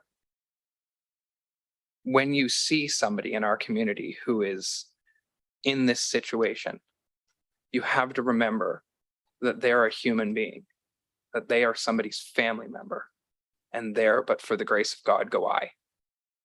I spent 2 years on the streets as a homeless youth when I was younger.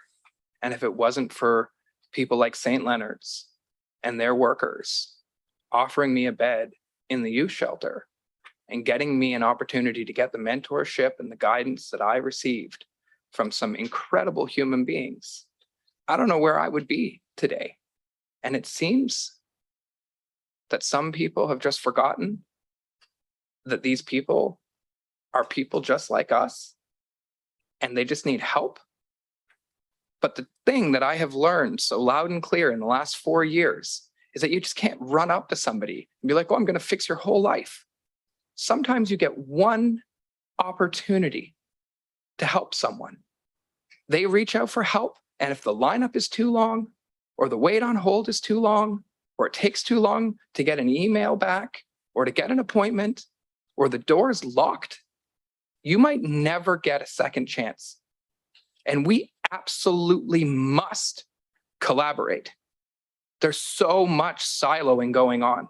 There are so many people in our community who are trying to help people with mental health issues, with addictions, with homelessness. But we need to come together with a solid plan. We need to beg the provincial government and federal government to take this seriously. Every human being deserves a safe place to call home, period. Housing first works. Mentorship works. Being a decent human being works. Next time you judge, think to yourself, what have I done to make the problem better? What have I done to help? Because, literally the only way through this is together, working together. This motion is brilliant. I'm so happy to support it. Let's get together and take this motion and make concrete action items to help human beings in our community. Thanks. Councillor McCurry, you're next. Mayor, thank you. Well, it's hard to follow Councillor Wall's emotion. So much of what this speaks to is underway. In fact, the mayor and I had occasion to be together with Minister Clark. I think it was late last week at an event, and we had the very same discussion. And they're, of course, they know full well what the issues are, and they know full well what actions need to be taken. But it's not just the provincial government as well. You know, we really need action at a national level to interdict the flow of fentanyl drugs and guns and the types of things that continue to put people in precarious situations due to drug abuse and the resulting mental health issues that put them on the streets, that turn them into begging vagrants, that turn them into folks that simply can't function in society. We need to be able to hold folks in custody and make sure that they get the treatment that they receive in person and in custody. And that's a large part of what needs to be fixed. And I don't see it in this resolution, but that'll be perhaps a story for another day. I wouldn't categorize this as political theater, as was categorized in the paper last week about another item. This is sincere, and I think we can all support this tonight. It's needful. As I say, it's probably all underway right now with respect to the provincial government, but it doesn't hurt for them to hear it again. Councillor Utley, did you raise your? Yeah. Thank you, Mr. Mayor. I certainly support this resolution. I don't believe that adding more homes will significantly help people that have substance abuse. Those people need to be cured first. And I'd like to add an amendment, and I hope it's accepted as friendly, that we include a copy of this resolution to the Solicitor General, and that the Solicitor General strongly considers sentences for substance abuse that have to include a minimum of 3 or 6 months in a clinic where they can be cured of their tragic life, and get them on the road to a good career, a home of their own, and a meaningful life. So I would hope that that's accepted as friendly, and if not, we'll put it to the vote. Thank you. Councilor Carpenter? Friendly?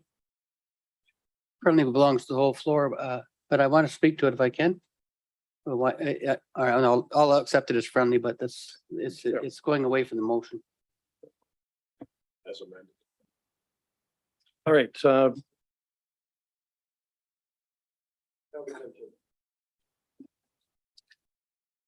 This is a very thorough and well worded resolution that covers a lot of the bases. And when we look at the words, we think about all in our own minds of what we need. And while it sometimes is said to me that the provincial government knows what's going on, or the federal government knows what's going on, I may beg to differ. I think we see a lot closer on the ground what is going on and how much has to be done. Some decade ago, getting rehab facilities, I remember Dave Levac on championing that and how long it took just to get a handful. We need way more than a handful. We need a lot more. Obviously, the whole province, the whole country needs a lot more, but what we're seeing on the ground is significant. And considering we just had a provincial election where I don't know how none of this seemed to hit the radar, hit the service, hit the thing, but we're hearing it now municipally, and we're seeing it now. So if we can get them on point and get them active and bringing things that are needed, that will help. I think I agree with Councillor Utley where a home is not the first start. If somebody's coming and begging to be extracted from the environment that they're in. And a lot of times when they say clinical, and I believe Councillor Utley got this friendly part in, clinical, well, that often sometimes doesn't remove the person from the environment. That just merely gets a referral into an office for maybe an hour or two and then back out to where they were. And we know if someone's asking or their parents are asking for rehab, we don't have it to offer. And that's probably the biggest place that we need to start. I know there's a lot more. We do have the luxury of knowing that there is a proposal for all the service providers in town to try and unify under one roof in order to have no longer breakdowns in referral systems, and that people can be taken care of while they're on the spot. And that's going to be an improvement, but that actually offers us no more service, but more an efficiency in the service provided. And I think we all know a lot more needs to be done. If you're out there in the ward, my ward particularly, I think the public knows, and I think anyone out there that looks knows we're facing a crisis situation, and it needs to be taken as a crisis situation. Councillor Antosky. Thank you, Mayor. Happy to second this. We all know that this is needed. It has to be a national strategy. It has to be a national strategy. Everything else is reactive, which we have to do. We have to react. We have to try and save lives, but we're not fixing the problem. You know, if we look at, you know, there are national strategies to look at. Finland, I think, the Netherlands, which, by the way, I think happen to be run by women, perhaps. Anyways, there's some good models out there, and there's countries that they take very aggressive and bold stances on these, and they roll it out through the whole country. So yes, we have to address the things that we're dealing with now. We have to keep people alive, do what we can to help them with supportive services, wraparound services. But if we're going to fix this, we have to put money into families and children when they're young, and education and all of these programs that we're trying to give to people once they're already in trouble. So I don't have the answers in terms of how we really force this national strategy, but that is where the action has to happen right across the country for us to be able to fix this. Thank you. Yeah, I would, sorry, thank you. I would support this as well. It actually complements nicely what an initiative that the Ontario Big City Mayors undertook in the summer. And actually, when we were at the municipal conference in Ottawa in August, there was a group of us. I joined the group and we met with the Minister of Health, the Associate Minister of Health that deals with addictions and mental health, and made the same kind of case, asking for a meeting between the province, the Ontario Big City Mayors, the AMO, and also, of course, the national representatives to address this and develop a strategy and treat it as a true crisis. So far, the response has not been particularly supportive or positive. So it's resolutions like this that other municipalities are passing that I think will help in the effort to have the federal and provincial governments focus on what needs to be done. And this is particularly critical because many of the programs that you see on the street here in Brantford or in other cities across Ontario, they're really funded and designed by primarily the provincial governments, also the national governments. And it is a bit of an ad hoc effort. It'd be great if there was many of us have been calling for this national strategy, and hopefully resolutions like this will be will generate that kind of an end result. And in particular, I would emphasize the issue of mental health. If you do a lot of reading on substance abuse issues, there is usually no magic cure.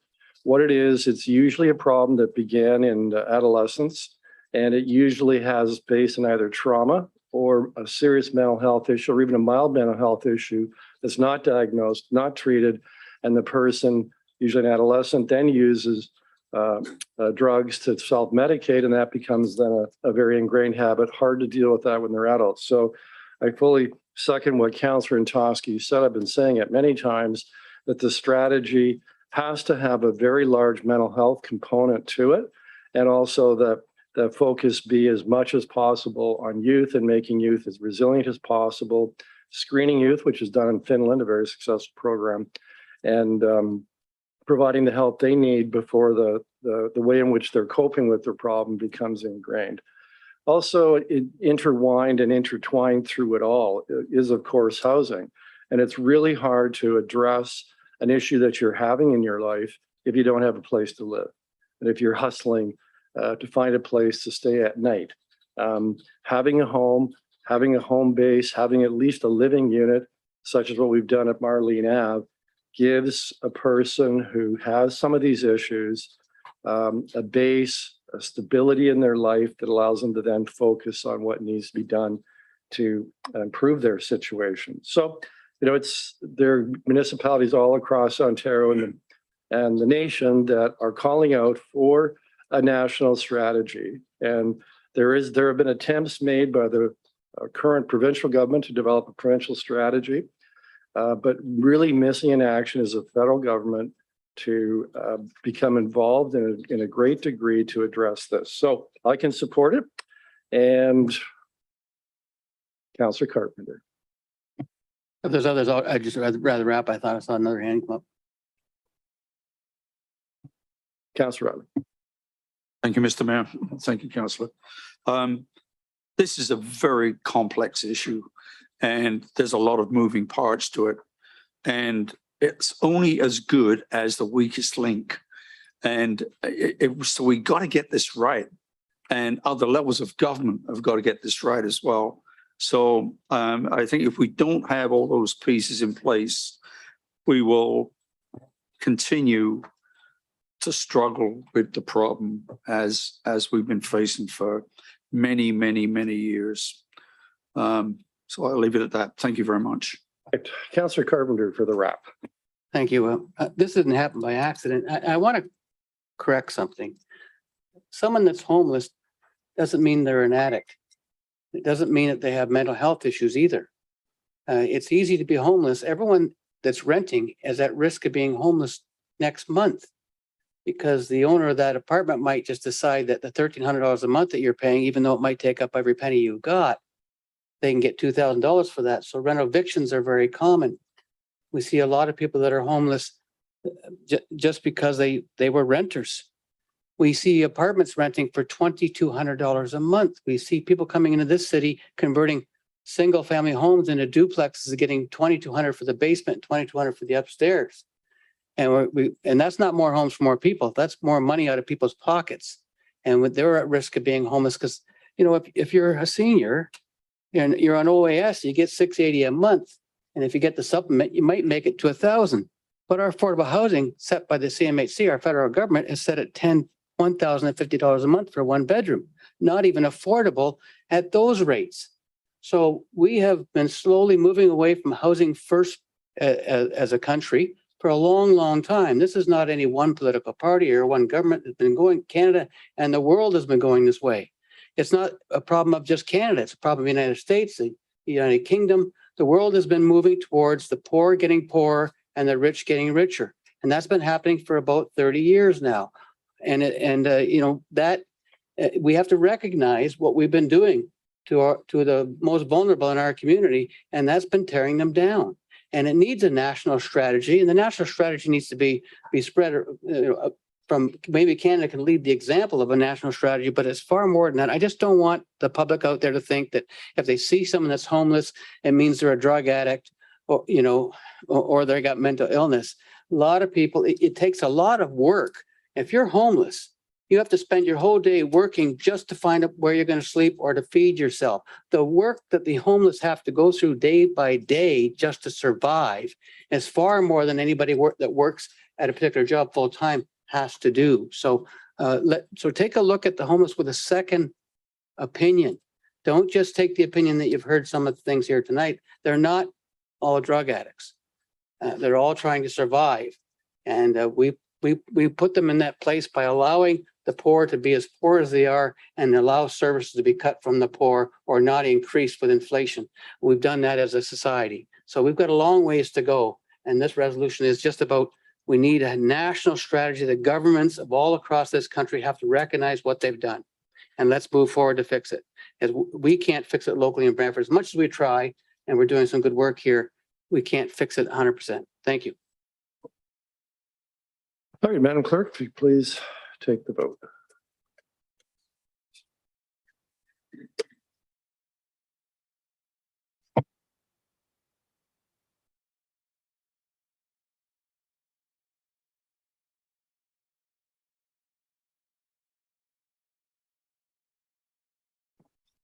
Item 15.1, call for national strategy and collaboration for people experiencing or at risk of homelessness, has carried on a recorded vote of 11-0. Those voting in favor, Councillor Secoli, Vanderstel, Utley, Sless, McCurry, Martin, Carpenter, and Toski, Van Tilburg, Wall, Mayor Davis.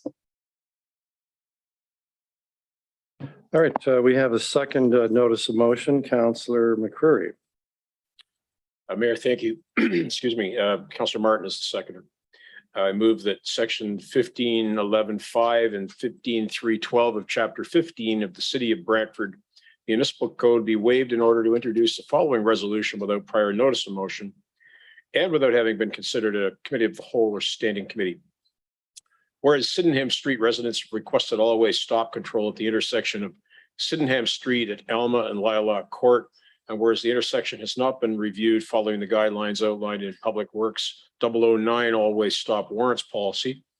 Now therefore be it resolved that staff be directed to install an all-way stop control at the intersection, that the implementation cost for all-way stop control signage and paving marking is not to exceed $1,500 be funded from the operational services operating budget, and that any necessary bylaws be presented to City Council for adoption. Okay, any discussion on that? Yes, Councillor Wall, this is the motion to waive.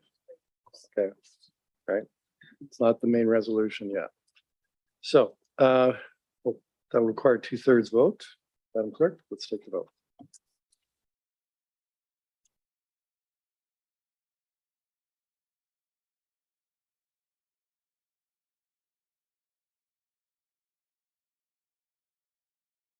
Motion to waive the rules has carried on a recorded vote of 9-2. Those voting in favor, Councillor Secoli, Vanderstel, Utley, Sless, McCurry, Martin, and Toski, Wall, Mayor Davis. Those opposed, Councillors Carpenter, Bento, Borg. It does achieve the 2/3 required. All right, so Councillor McCurry, Councillor Martin, you want to put that back on the floor just by reading the title? Yes, back on the floor. Same mover, same second. All right. Councillor Wall. Great. Thanks, Mayor Davis. You're doing a great job, by the way. So I guess waiving the rules to do this, it's good constituent work. So this is great. I'm sure the ward councilors have talked to staff about this. Why I'm going to support this, mostly because there's a certain someone in this room who never supports always stops, who's supporting this tonight. So it must be urgent. It must be a hiccup. But I'm just wondering if anybody in the staff can tell us, where's this from? Are people really upset? Do they really need a stop sign on this road?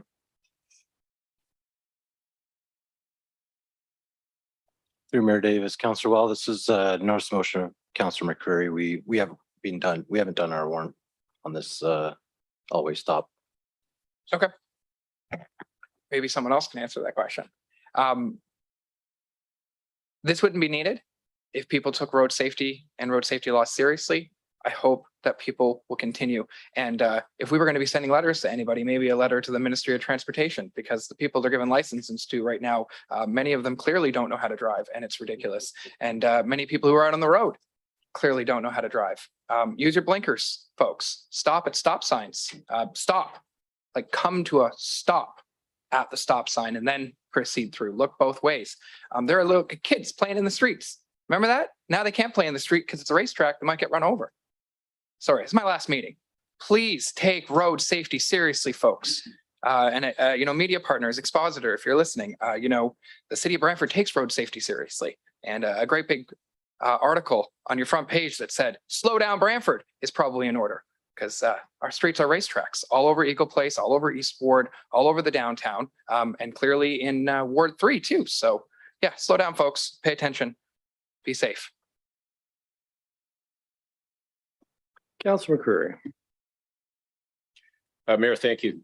I've heard it said in this room a number of times, I always support the ward councilors, and I'm very disappointed tonight that this was not thought by everyone to be meritorious enough to carry on a unanimous vote to get to this point in the evening, and I hope that will change and this will be unanimous on the final vote.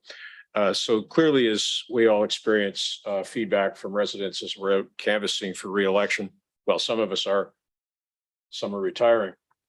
We're hearing these little neighborhood issues, which to us are little issues, but to the people who live on the streets are pretty darn big. Like so many streets, this section of Sydenham's a raceway, and we don't have adequate resources to police traffic safety on a daily basis. And so we put our fingers in the holes in the dike and hope that the water won't come tearing through too badly. Councillor Wall's absolutely right.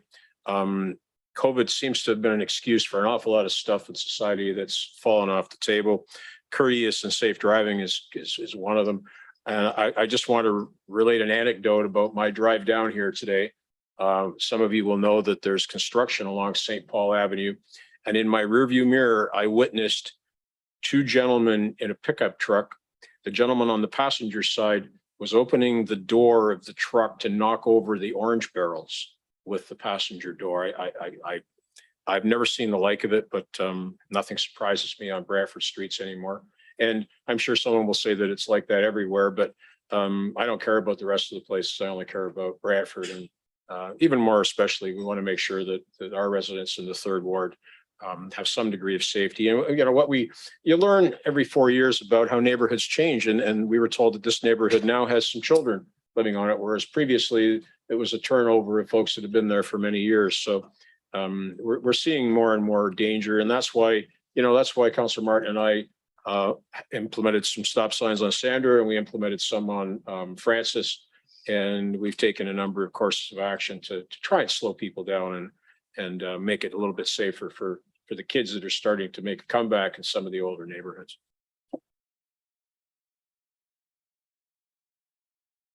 Right, Madam Clerk, Councillor Carpenter. Yes, the staff say that they haven't reviewed this intersection and they have had no concerns about it. Through the chair, that's correct. We haven't reviewed this location. You haven't had any concerns? Are you getting any emails or concerns from candidates that are knocking on doors as well about other intersections or other concerns that they may have? As far as I know, through the chair, I haven't heard anything. Mark, have you? Nothing. Thank you. All right, Madam Clerk, that, if you please put that to the vote. Oh, sorry, Councillor Van Tilburg. Just so I heard clearly, you had no studies on this street, is that correct?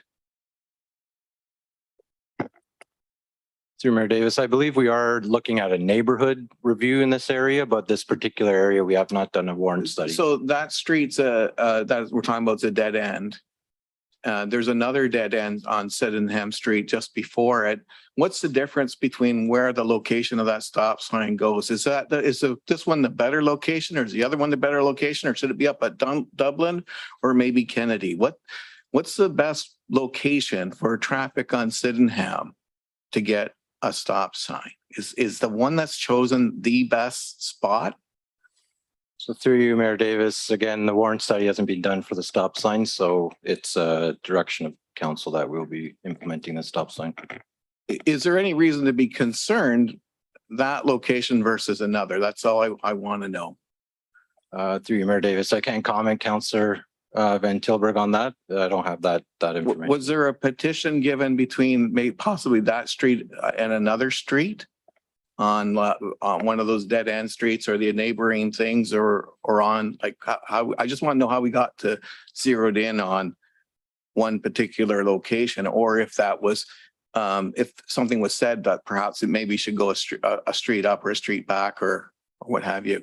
Yes, through you, Mayor Davis. As I mentioned, we haven't received any documents on this location. All right, so staff would not comment whether or not it's a better location or there's a better spot for it. Is that my understanding? If That's somebody correct. comes up with, okay, thank you very much. Councillor Martin. Thank you, Mr. Mayor. Just to try and answer some of Councillor Van Tilburg's questions, there already is an all-way stop at Dublin. And this location is pretty much the halfway point between Charing Cross and Dublin. It's a long straight stretch that is experiencing significant speeding problems. And that's why we've brought forward to try and help calm the traffic through that area. Because as Councillor McCurry indicated, there's more children in this area now as some of the houses turn over. And it's a serious concern for some of the people in the neighborhood. Thank you. All right, Madam Clerk, please take the vote on this.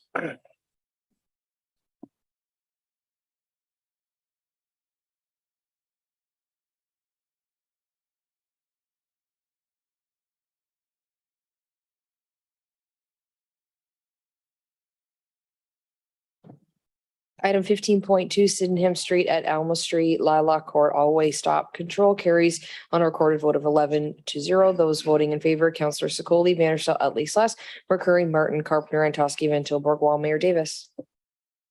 All right, we'll move into bylaws. Just to let you know that bylaw 161, 2022, that was a bylaw to relieve certain parts of lots or blocks from the provisions of part lot control. That's been removed from this bylaw listing. It will be considered at a later date. And of course, you'll also recall we already dealt with bylaws 145, 146, 147, and 153 earlier this evening. So with that, Councillor Wall, if you would please move and read the motion for first and second reading. And please state who is seconding. Moved by myself, seconded by Councillor McCreary. That leave be given to the mover and seconder to introduce the following bylaws for first and second reading. Our screen here is turned off. My apologies. I have an email. Oh, I got it here. Okay, great. Thank you. Thank you, Councillor Antosky. 144-2022 bylaw to authorize the execution of agreements individually dated and listed as Schedule A attached here to subdivision agreement between the corporation of the city of Brantford and Live Developments Limited regarding Sienna Woods Phase Planning Committee Report 2022-09-2022.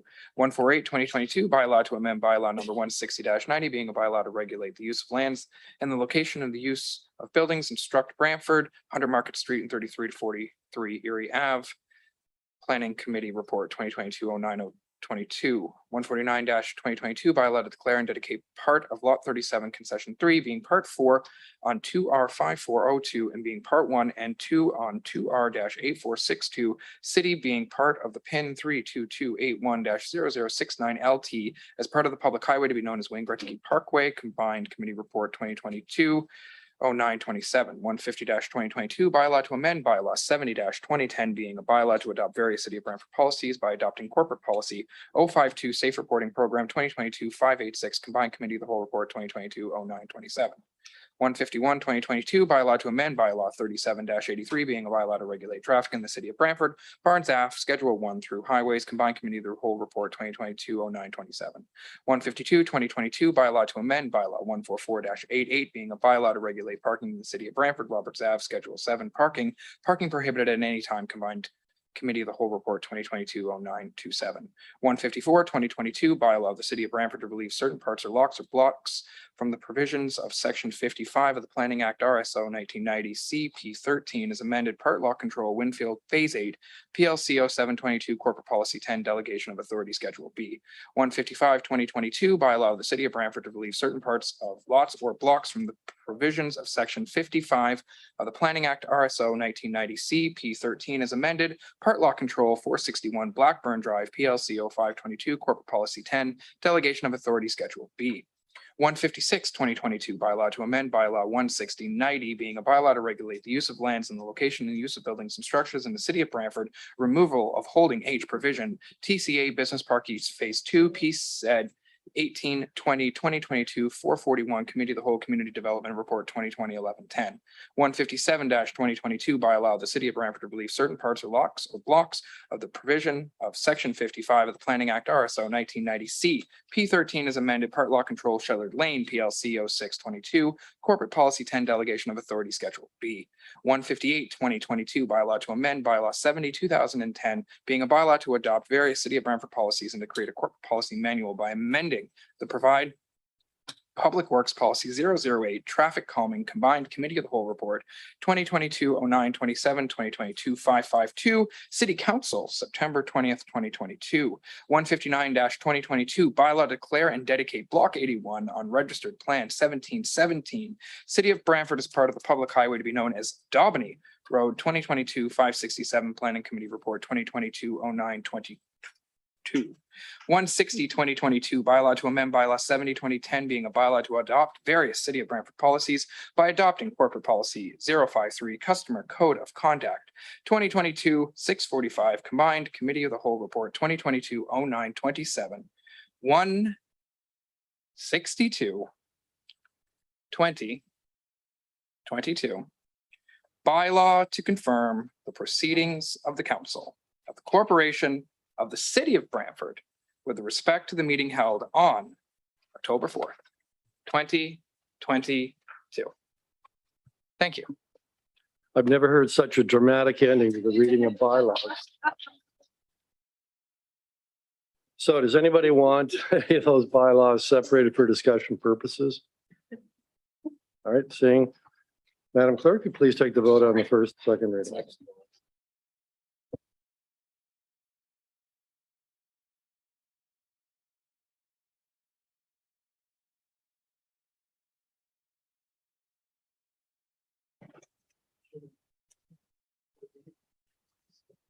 First and second reading of all bylaws not separated for discussion purposes is carried on a recorded vote of 11-0. Those voting in favor, Councillor Secoli, Vanderstel, Utley, Sloss, McCurry, Martin, Carpenter, Antosky, Van Tilburg, Mayor Davis. All right, Councillor Antosky, I think you've got the resolution for third and final reading. Thank you. And my final words, moved by myself and seconded by Councillor Carpenter, that all bylaws having received a first and second reading be taken as read a third time and be finally passed and signed by the mayor and clerk. Anybody want any of those separated for discussion purposes? Seeing no raised hands, Madam Clerk, would you please take the vote on third reading?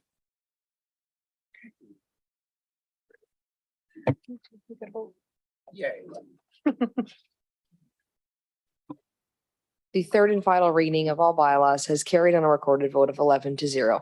Those voting in favor, Councillor Sakoli, Vanderstel, Utley, Sless, McCurry, Martin, Carpenter, and Toski, Van Tilburg, Wall. Mayor Davis. Thank you, Madam Clerk. So we'll now move to ward announcements as the clerk and I sign the bylaws. I'd ask that you not run off because when I make my ward announcement, I will want to be doing something special for the four members of the council that are retiring. So let's start with Councillor Vanderstel. Ward announcement. Thank you. That's it. Okay. Councillor Sless. Thank you, Mr. Mayor. Certainly Ward 2, but the rest of the city, online voting is open now. Please exercise your right in a democracy to vote. If you can't vote online, if you don't have access, there are advanced polls and election day is the October 24th. So do what you have to do, but you should get out and vote. Thank you. Councillor Martin. Just further to that, on election day, it's a vote anywhere at any polling location within your ward. You don't have to vote at the one closest to you.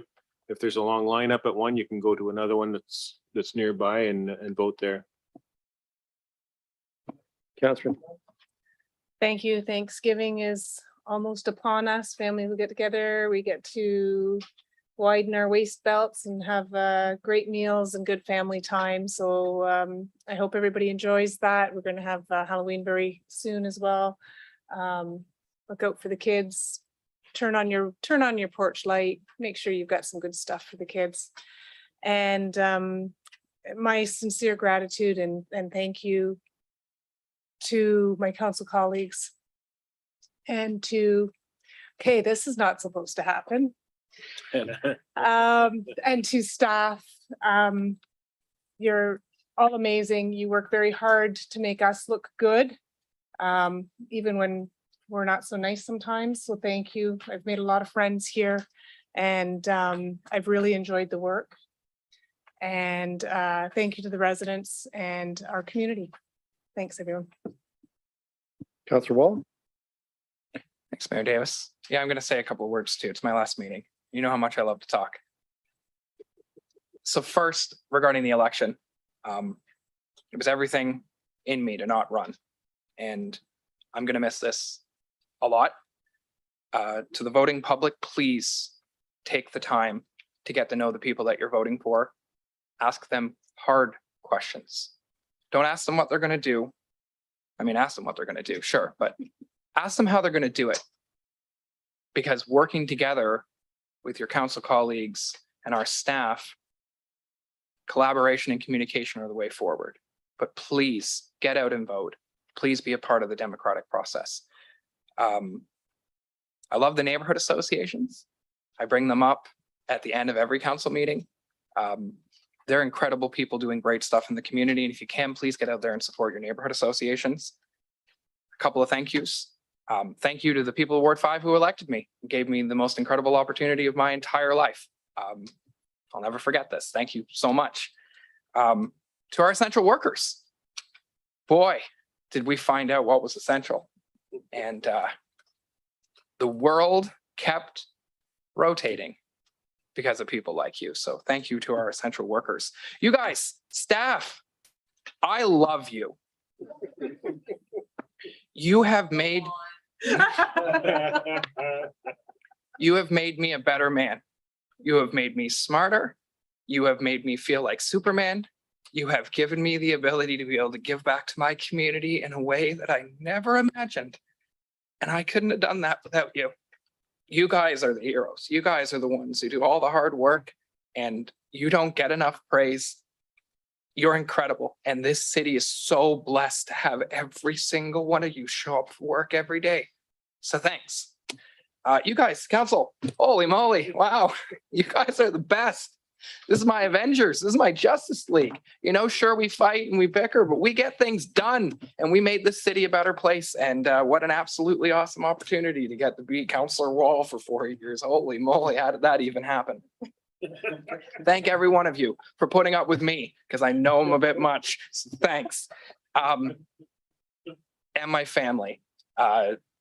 Couldn't have done this without them. My wife, my daughter, Evelyn. She was here tonight for the last meeting. It was really great. And my wife, and they put up with me. They had to deal with me when I got home from these meetings and with all the, you know, so those are my thank yous. I wrote a little thing and it's done. My final remarks as a city councillor, I guess. The power of the people is more powerful than the people in power. Please continue to be the change you wish to see in the world. Passion, action, and determination can surmount the insurmountable. Thank you. Councillor Schooley. I'm literally already crying, so I'm just gonna wait. Thanks. Councillor Ridley. Thank you, Mr. Mayor. Well, this will be a little bit long-winded, so bear with me. First, I'd like to say hello to my daughter Penny, who's staying with me from England, and she better be watching in tonight. I'm going to be asking her questions. I came to this great country in 1970, and as a general machinist, and that was the start of my career, and that was really good base for me. And then and I worked at great places like Eagle Technology, Mohawk College, Westcast Industries, and finally the city of Brantford. And this has been an experience like no other. There's nothing like it. I've had some really interesting jobs, and nothing comes remotely close to running a multi-million-dollar operation that's incredibly complex. It's been an honor and a privilege to serve Ward 2 in our city. And I never dreamed that I'd be a councillor one day. So it's very humbling. And none of us can do our jobs without a loved one behind us, by our side. And I have my beautiful Pat by my side and my kids for the past 11 years or so. Thank you. I'd like to thank all my friends and supporters, my amazing campaign team in 2010, 2014, 2018, Bert Barker, Mike Woodburn, Bill Hyde, Mike Hancock, Mary Angus, and any others I could conjure up to help me along. I'd like to thank our incredible staff for their support, their knowledge, their timely responses to literally thousands of concerns and questions that we all have in our careers as councillors. To my colleagues on council, thank you for putting up with me for the past 12 years. You know, we don't always agree, but I think we all have in our hearts the interest of our wonderful city behind us. And I think it's good that we agree and disagree, because it sure would be a boring life if we didn't. I wish you all luck, those of you that are running in this election, and I hope that you get reelected. And those that are not running, those four of us, good luck and best wishes in whatever you're going to do in your future years. Excuse me, fogging up. You know, Jan, Cheryl, Joshua, you've been wonderful to work with, and it's been wonderful to work with all of you, and it's a real honor. I'm sure you're going to do well in your future endeavors, and a very special thank you to my ward mate, John Sless. He's been an absolute honor working with you, John. You've been amazing, a friend and a colleague, and we've got along real good and done a lot of great things over the past few years. Mr. Mayor, Karen, it's been an honor to serve under your great leadership. for the past 4 years, and I wish you success in this election. And we've all been through a term like no other. I hope to God we never have to face, any of you have to face this again in the future. But I think looking back on this, you know, these experiences do make us stronger. They do make us better, and we learn from them. And if we don't learn from them, then we should get a kick up the backside. Well, also, final thank you to all the citizens who contacted me over the past 3 terms, which number in the thousands. I've got books. I keep a log of all the calls and the comments and phone calls and everything that I get over the years. And you look back on it, you think, my gosh, what a lot of work this is. Not just for me, but more for staff, I think, who, you know, follow up on many of the questions and concerns. So ending on a bit of a high note. I look forward to serving my community in other ways and through other interests. I've already got a couple of irons in the fire, so you ain't got rid of me yet, staff. So just hang in there. So, and then, you know, tonight we heard about my proposed rent-a-goat program, which is still a strong consideration. So if there's anybody out there that's got a used goat, you let me know. So thank you all. It's been a true honor and a privilege. Thank you. Councillor Curry. Mayor, thank you. I know the mayor will address the departure of our 4 friends, but I think it'd be trivial to talk about anything, but to speak about 4 people that are leaving their service to this community: Joshua, Cheryl, Jan, John. It's been an honor to have shared some of our trials and tribulations and ups and downs and joys and sorrows with 4 folks who are second to none in terms of the people I've seen pass through this room and the room at the other building as well. So you will be missed, not just by us, but by the community, by the people you serve, by staff. And you're all going to do great. And perhaps a couple of you may come back someday. Councillor Carpenter. I get a couple of the other things out of the way first. To all those candidates that are running, thank you for putting your names forward, and keep getting to the doors and talk to the constituents. It's very important.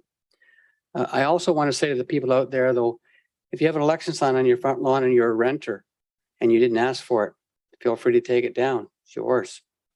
If your landlord doesn't get to say who you vote for, or who you represent.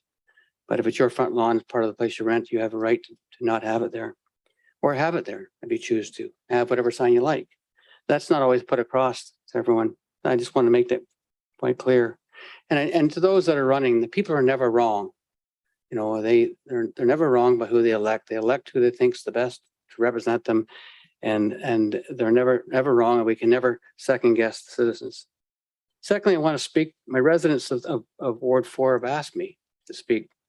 Cheryl, so I apologize if I make you cry here, but the residents of Ward 4, as I've been knocking on the doors, have made it pretty clear how much they care about my ward mate, as much as I do, in fact, about the kind words and the hard work that she does, and how smart she is, and what she's done for this community, not just in her accomplishments with the climate change, the community gardens, and the environment, and how she stands up for the residents. You know, I numerous calls, and Cheryl and I have worked tremendously well together in the last 8 years. We share emails, we share responses back to constituents. And sometimes a constituent will call me and say, well, how come you didn't answer this? I said, well, Cheryl was already doing it. I was aware of it, and vice versa happens to both of us. But the residents of this ward, as I knock on the doors, are just beside themselves. I met a senior couple who've been in Brantford only 2 years on Adelaide Street. You helped a while back, and they've never forgotten it. And they mentioned you when I was at the door with my wife last night about it's a shame she's not running, and it is a shame. Cheryl, you've done a tremendous job. I can't have wished for a better ward mate. It's been terrific working with you. I wish you and Bill all the happiness in your next endeavor. I know you're going to have wonderful project going forward and you'll really enjoy that. And wherever you go, you will shake up that community for sure, or make thousands of friends like you have in Ward 4. I can't say enough about what a terrific ward mate you were and how much I love you and care for you and your family. And it was so nice that I knew you before you came on council when we were part of the neighborhood association, and how close we became. And this last term of council specifically was a very difficult one for both of us, very difficult for us. And I couldn't have made it through this last term without you. So thank you very much, Cheryl. Love you very much. Councillor Van Tilburg. Cheryl mentioned it earlier about Halloween and a lot of the safety precautions out there that we need to take. And since this council won't be here to mention it again, I just want to reaffirm that. The other thing I'm looking forward to is the staff putting out a public release on that treat accessibility, because that's passed tonight and that's official. And I really hope that I can see the results of that before this Halloween. And I'm going to try and do my best to set up one that is accessible. And I'll leave that at that. And now I know the mayor's got something coming, but I got a comment on. Oh man, this is hard, isn't it? Wow. I got a comment on some of my counselors that aren't coming back. I'm going to miss you, all of you. And I'm, at first when I heard who were leaving, and I'm thinking, well, you're not going to be that far away.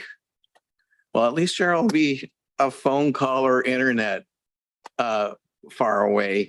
So I'll still be able to connect her. But the rest of us, the three that start with J, Joshua, Jan, and John, you're all going to be near, right? John, you're like not leaving, are you?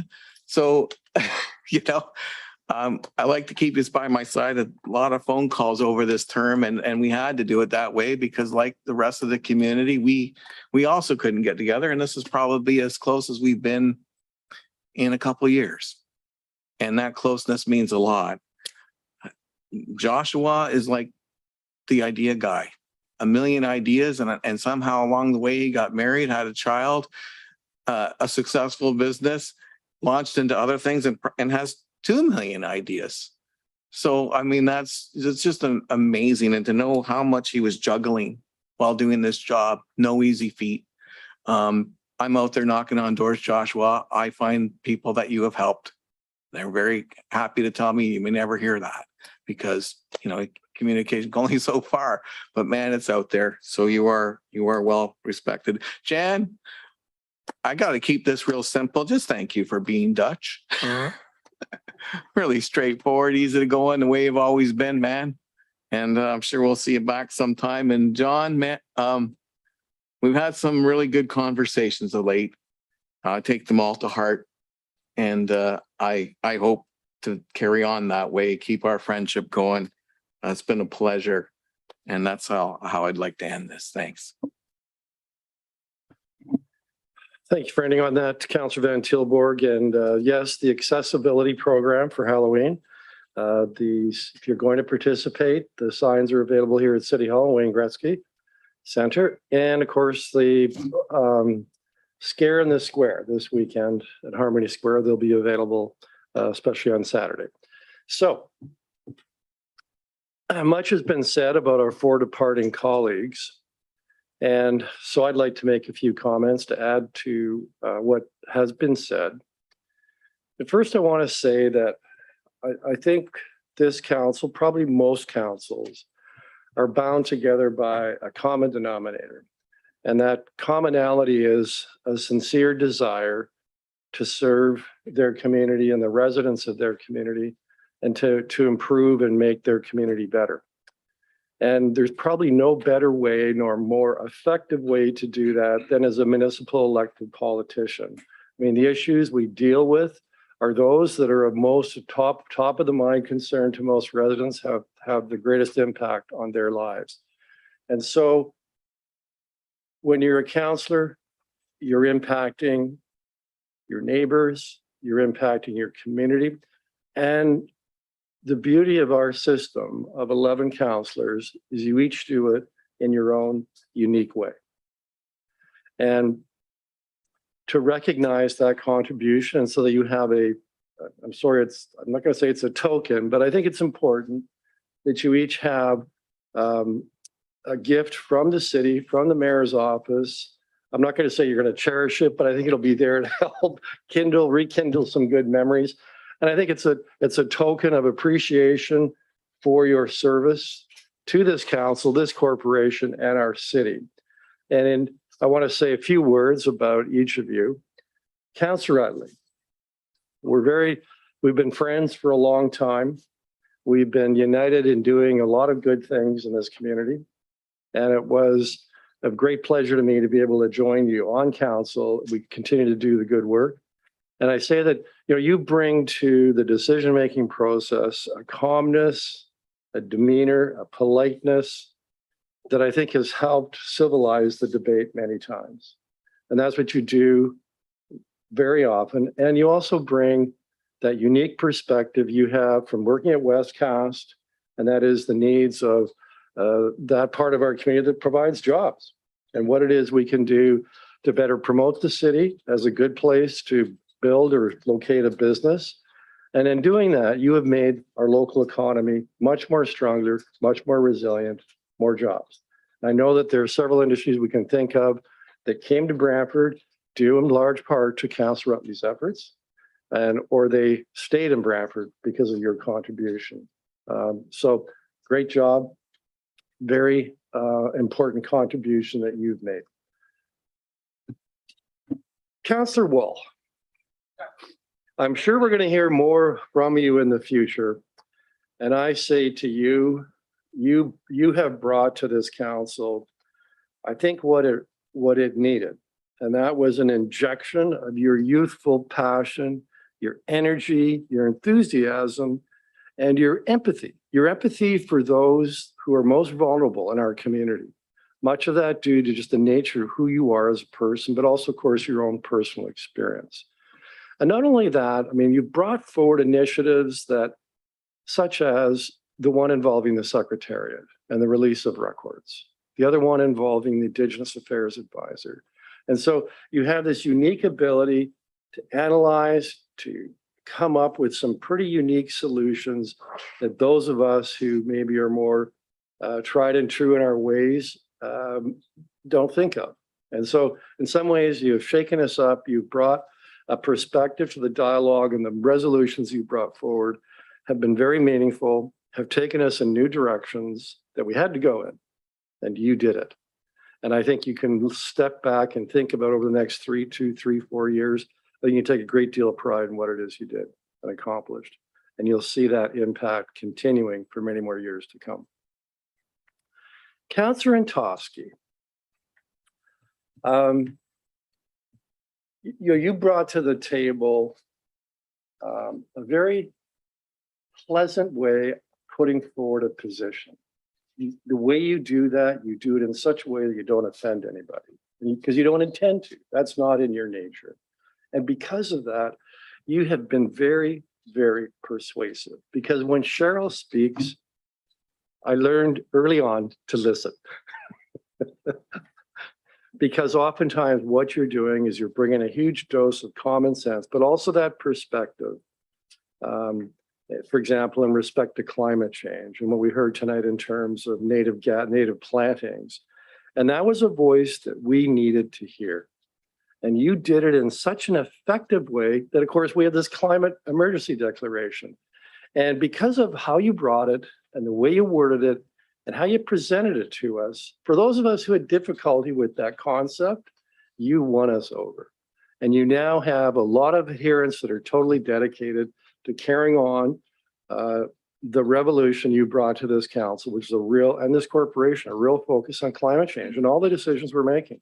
And not just a decision 1 month and then forget it the next month. It is and has an impact on all the decisions we're making and our future planning. It's held up as a model to many communities. And so I think you can take great pride in that. You've created change here that will be decades lasting, And hopefully we'll have this community leading in the fight against climate change. And I'm sure many times you'll be able to look back with a great deal of satisfaction of what you've accomplished. I know you certainly, you'd cause me to go 180 degrees on it. And so if elected, I'd certainly like to carry on that mantle. You turn me into a true convert, I'll say that. Not to mention other initiatives that you brought, but I got to say, through underlying all of that is the style that you have, the way you approach people, the way you approach issues makes you non-threatening, but also someone that you've got to listen to, because you'll have a perspective on an issue that has to be heard. Not just that has to be heard, is oftentimes well worth hearing. Councillor Vanderstel. We didn't really know one another 5 years ago. And certainly we have formed a good friendship, and I hope that continues.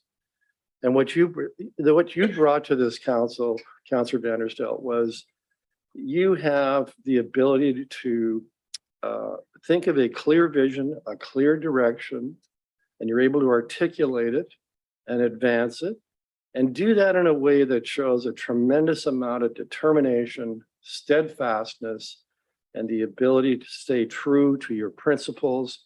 You're a man of total integrity.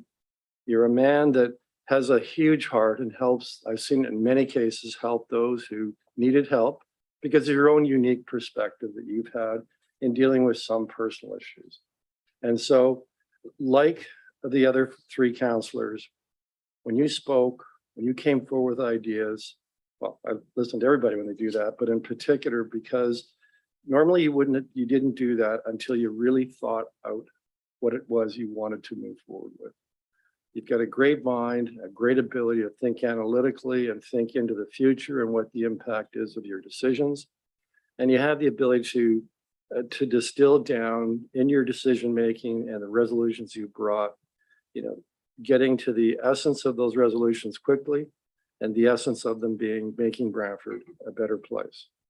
And so, again, some of the resolutions that you championed, and you certainly have a great ability to champion initiatives, again, like the other three councillors, will have an impact for, I believe, for decades, and will result in people providing and receiving the services that they need. And so, but through it all, I very much appreciated your support, your advice, and your assistance. So with that, I'll call to an end this final council meeting of this council. And I wish all of you the best of success, and whether you're running again or whether you're pursuing other endeavors, I wish you the best, sincerely wish you the best as you move forward from this end of this 4-year term.